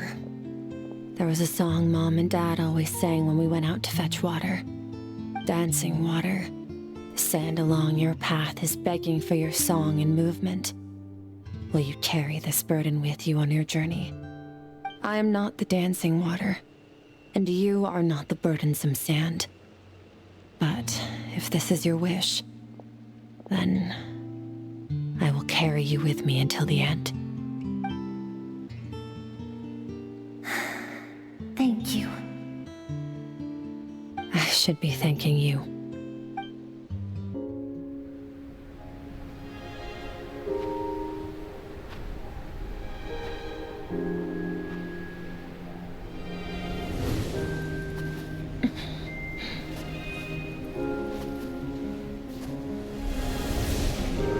Run, Skirk, run!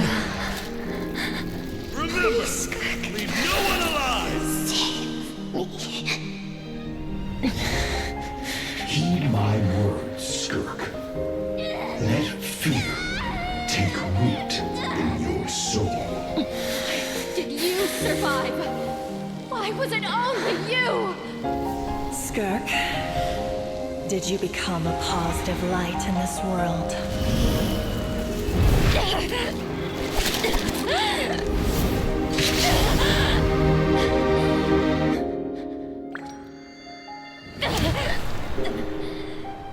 Hey, this doesn't have to be the end.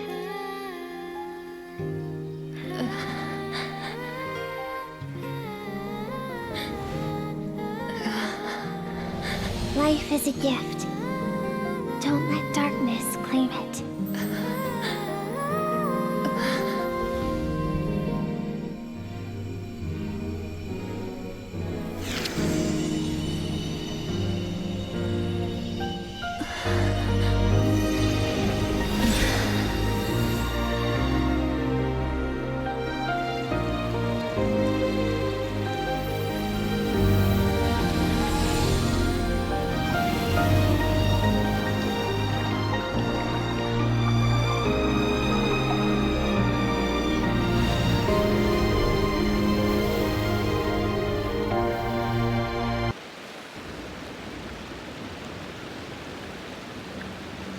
So, you saw my memories then. I once asked my master if survival of the strongest was the law of the universe. He said no. But in a world without order, those with no moral boundaries tend to be the ones who survive. That's why, after hearing his answer, an idea came to mind. An idea that, one day, I would create a new world order. One in which there would never be another tragedy like that fire. One in which power was not the law of the land. But that means I must defeat him. Because my master, Surtology, is, at the core, a defier of all rules and order. Yes, and not just because of the gap in our abilities, but also because I have no reason to see him as an enemy. Although his decision to train me was not made out of kindness, he did everything a master should. He saved my life, taught me the sword and the principles of strength. And for that, I respect him. I know, and it's not something I want. But Master never goes back on his word. I have to treat everything he says as a promise. He's no longer into that. But he sends me messages through the abyss every now and then. Most of them are simple greetings, or an answer to one of my questions. Every time I hear from him, my heart skips a beat. And I wonder if this is the moment where he'll finally appear before me and tear down everything I've built to pieces. Maybe that means I do live in eternal fear, just like he said. Yes, I respect him, but I'm also afraid of him. And for that reason, the pursuit of strength consumes every moment of my life. I don't know what Master has planned, but I have to be ready. Help me?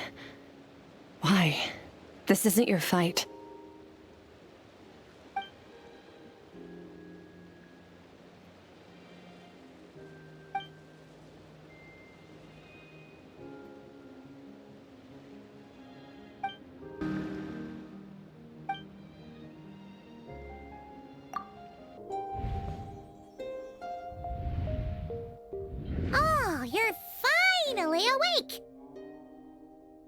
Honestly, Paimon was gone for like 2 seconds and then she comes back and finds you both unconscious?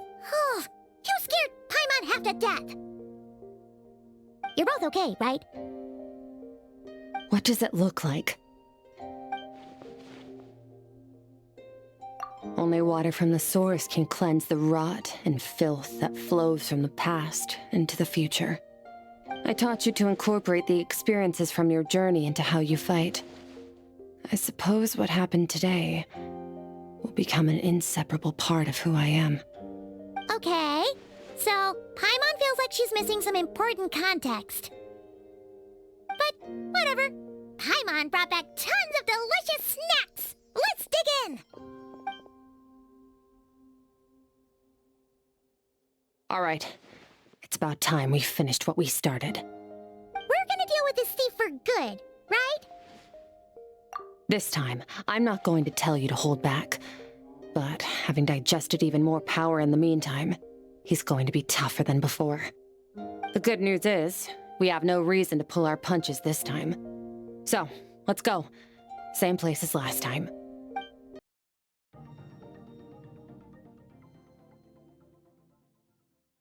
The fog is gone!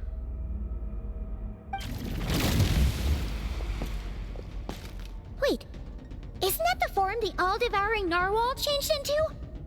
How come he knows that, too? Really? So, you're telling Paimon that giant whale and this guy can both turn into the fowl? How does that work? It's a subconscious instinct. Any intelligent being who longs for his level of strength is bound to mimic his appearance. It's a natural response after encountering someone as powerful as Master. To them, he represents ultimate power. We know the person before us has encountered Master, and we know he stole a portion of my power. So it's not surprising that he would assume this form. Okay. Oh, the closer Paimon looks, the more intimidating it gets. Nervalette isn't here this time, so it's up to us. He won't have the nerve to steal again after we're done with him. Let's teach this guy a lesson. You haven't forgotten your training, I hope.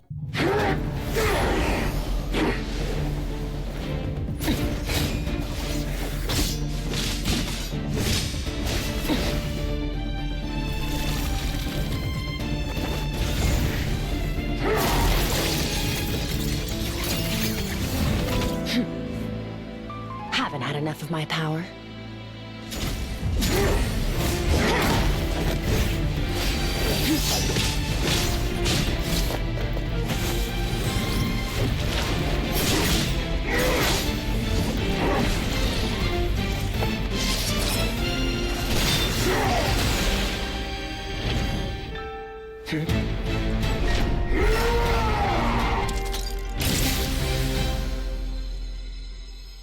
Well then, let's see how much more of this power you can handle.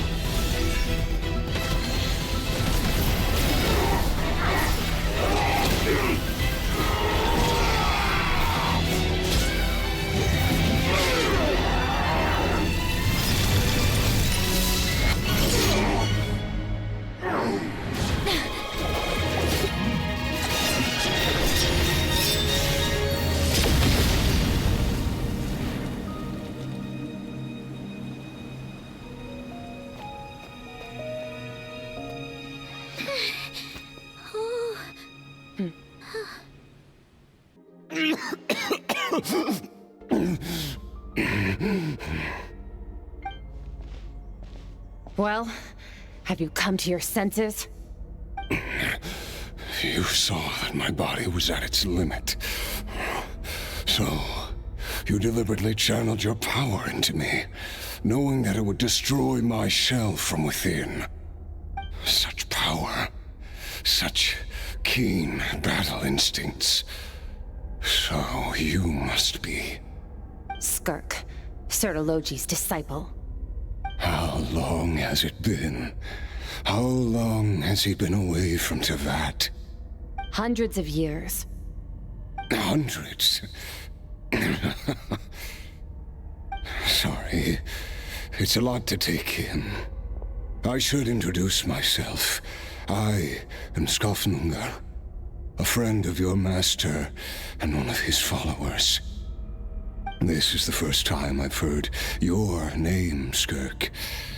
But hundreds of years ago, I knew you existed. And I knew you would come here. Hundreds of years ago?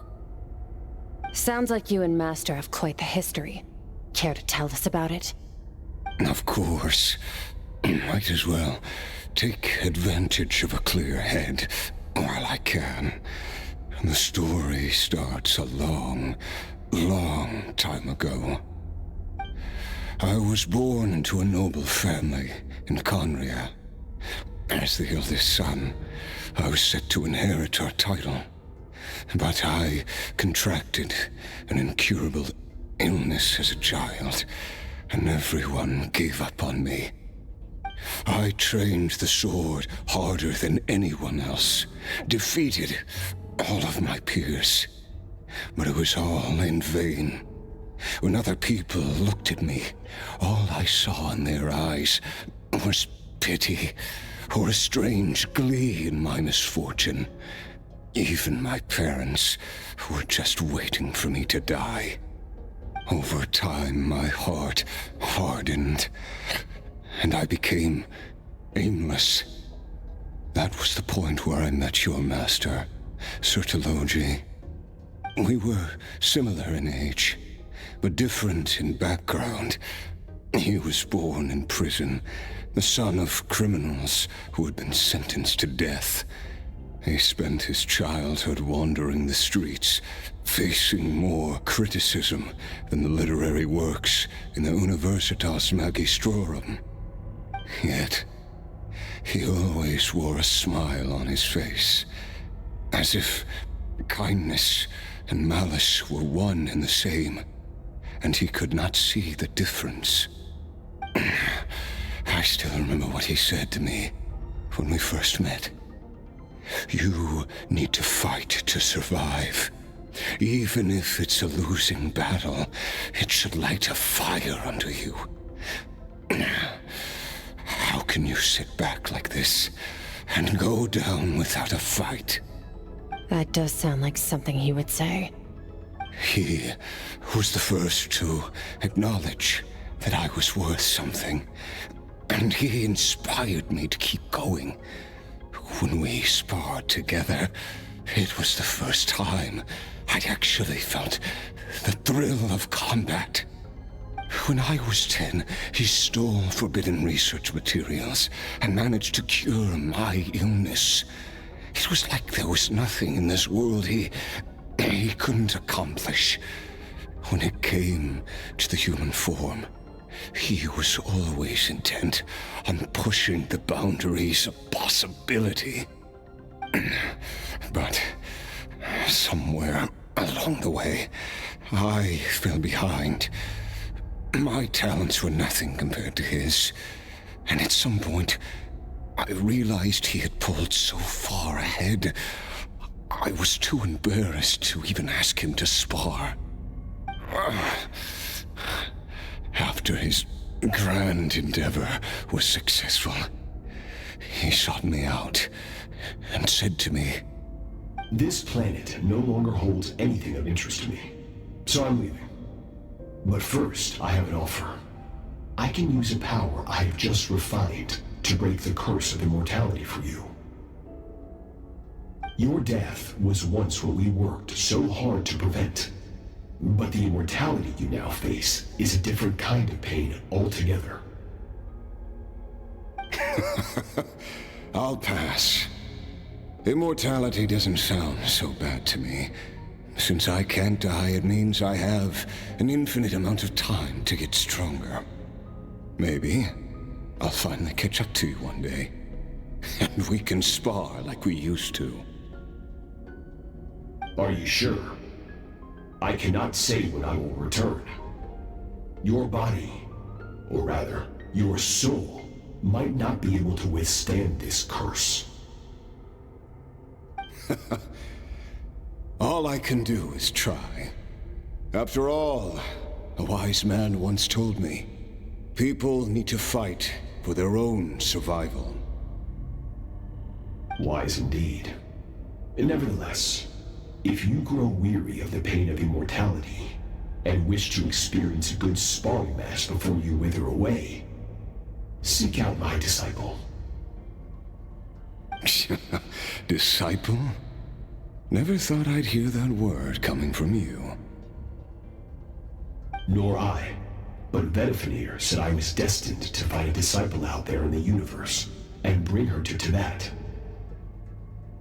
You know as well as I, Vedifenir's prophecies are never wrong. Well, now I'm curious about who this disciple of yours will be. All that Avenir said was that one day, the stars shall bow in her honor. Sounds pretty impressive. Of course. Only the most outstanding people would have the right to become my disciple. Still self-assured as ever, I see. But you're not wrong. I'll be leading them. Oh, and if you are serious about getting stronger, I left you a little gift in the primordial sea. As I've said before, walk whatever path you want. Freedom means even the wicked get to make their own choices. Waiting for me in the primordial sea was the all-devouring narwhal, already beaten into submission by Sertologi. In its weakened state, I was able to cut off part of its flesh and sew it into my own heart. Your heart? That sounds like torture! How did you even survive that? Because, of course, I bear the curse of immortality. So, you used the curse to turn yourself into a vessel for power. Even with that whale's ability, devouring power like that is not something the human body can withstand. With your body and soul constantly at the breaking point, it was the curse of immortality that sustained you. But that is not the path to strength. You have to pour your heart into it, work for it, dream of it. Instead, you stole something that didn't belong to you, and it backfired. You're right. I should have known better, but I had already pushed myself to my limits, and he was still miles ahead of me. So I had to take a leap of faith. I miss your master. I miss the days when we were all together, troublemakers without a home. I don't regret the choice I made. But if you'll allow it, I do want to apologize. To both of you. After the beating we just gave you, I think we can call it even. You're an interesting one as well. Sertologi's disciple. That's a lot to live up to. It can't have been an easy experience. I know what he's like. He rules with an iron fist, using despair and fear to force you to catch up to him, all the while standing ever out of reach. We're like mountain climbers in the dark, never knowing how much higher we have to climb, or when we will see the sun again. True. But I made up my mind long ago. No matter how dark it gets, I will not give in to despair. I will overcome it. Besides, after hearing your story, I suspect what Master really wants is not a battle that demands his full strength, but rather a defeat without regrets. Oh? Since you're his friend, you must have some things in common. The first time we came here, when you stabbed me through the fog and stole my power, I felt no emotion coming from that spike. But when you had to devote all your strength fighting me just now, I could feel joy and passion emanating from your blade. It was the joy of a researcher discovering the truth of the world, the joy of an artist uncovering a temple of wonders. Interesting. I'm certain I didn't express those emotions outright, yet you were able to read them from my blade, like a glimpse into my inner world. You're right. That battle brought me an unbridled sense of joy, and my defeat brings me no regret whatsoever. Exactly. I think Master also craves a battle like that. One where his opponent forces him to use all his strength, unlock the extent of his potential, and transcend his own limits. a battle to end all battles. After which, all can come to an end, including, perhaps, his life. For that very reason, good and evil are meaningless to him. He has one purpose, one goal: to complete himself. It's one of the secrets to his strength. Perhaps you're right. Perhaps that is his goal. What a battle that would be. Oh, to witness such a... Are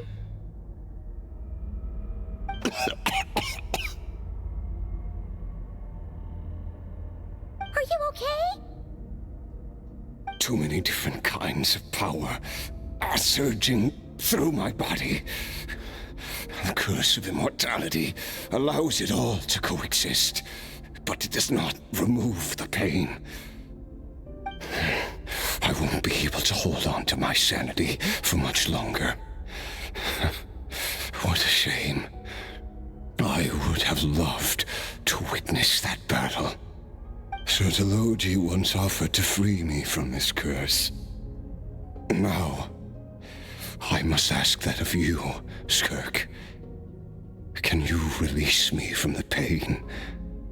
I can, but not through death, if that's what you were hoping for. It's not a suitable punishment for your crime. As an alternative, I can take your consciousness, along with all the power you've consumed, and smash it to pieces. The impurities will dissipate, and under the curse of immortality, your mind and body will regenerate.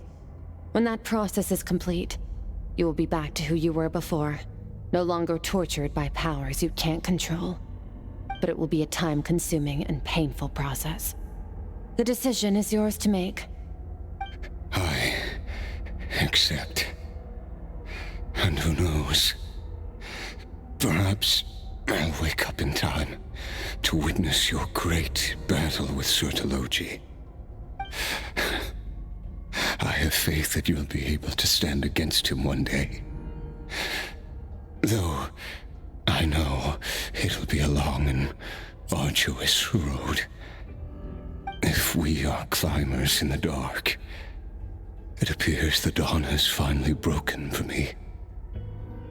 But your ascent continues. At least, it looks like you are not alone on your journey. I will reach the top of this mountain, no matter what it takes. And you, Skofnungur, will be my witness at the end of all things. That's finally over. Let's get out of here. Huh. At least we don't have to make a mad dash for the exit like last time.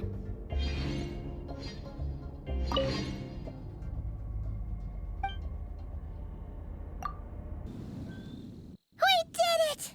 Oh, it's only been a few days, but it feels like forever. Once again, we've proved there's nothing we can't overcome. We're just that awesome. Wow, you sound even more confident than usual. Guess you really have become stronger.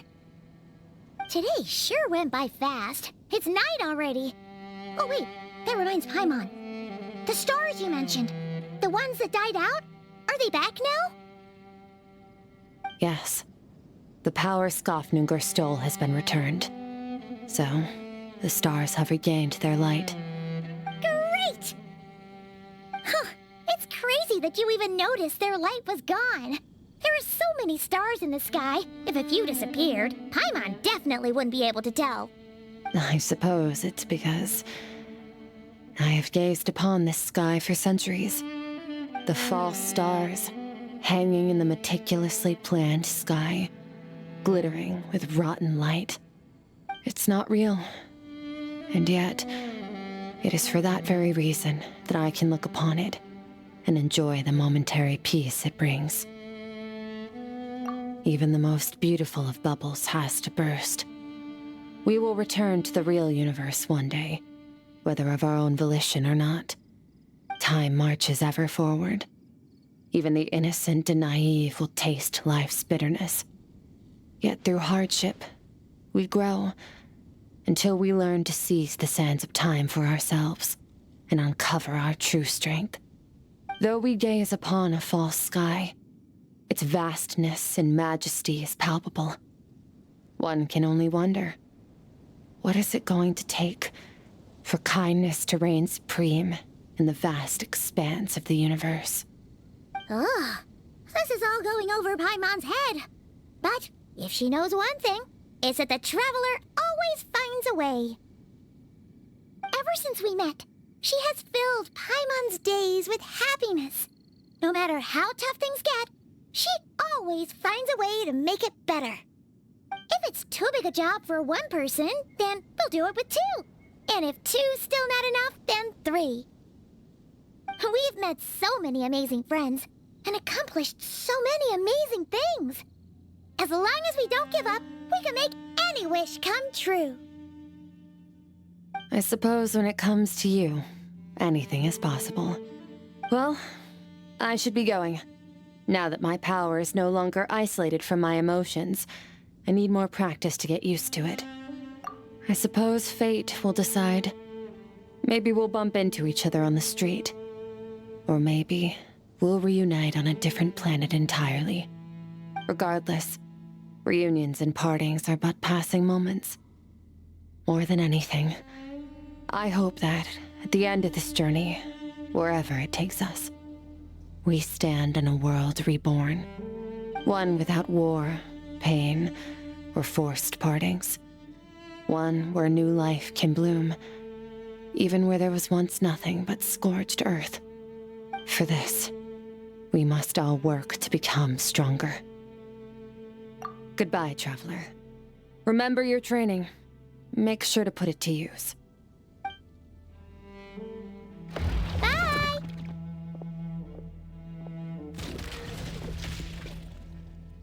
Is it just Paimon, or is she being nicer than before? We definitely count as friends after all that, don't you think? Hey, what do you think about camping here tonight? There's nothing quite like sleeping under the stars. Come tomorrow, we can continue our journey. Oh, and since Paimon treated you to that super nice meal at Wanmin Restaurant, it's about time you returned the favor.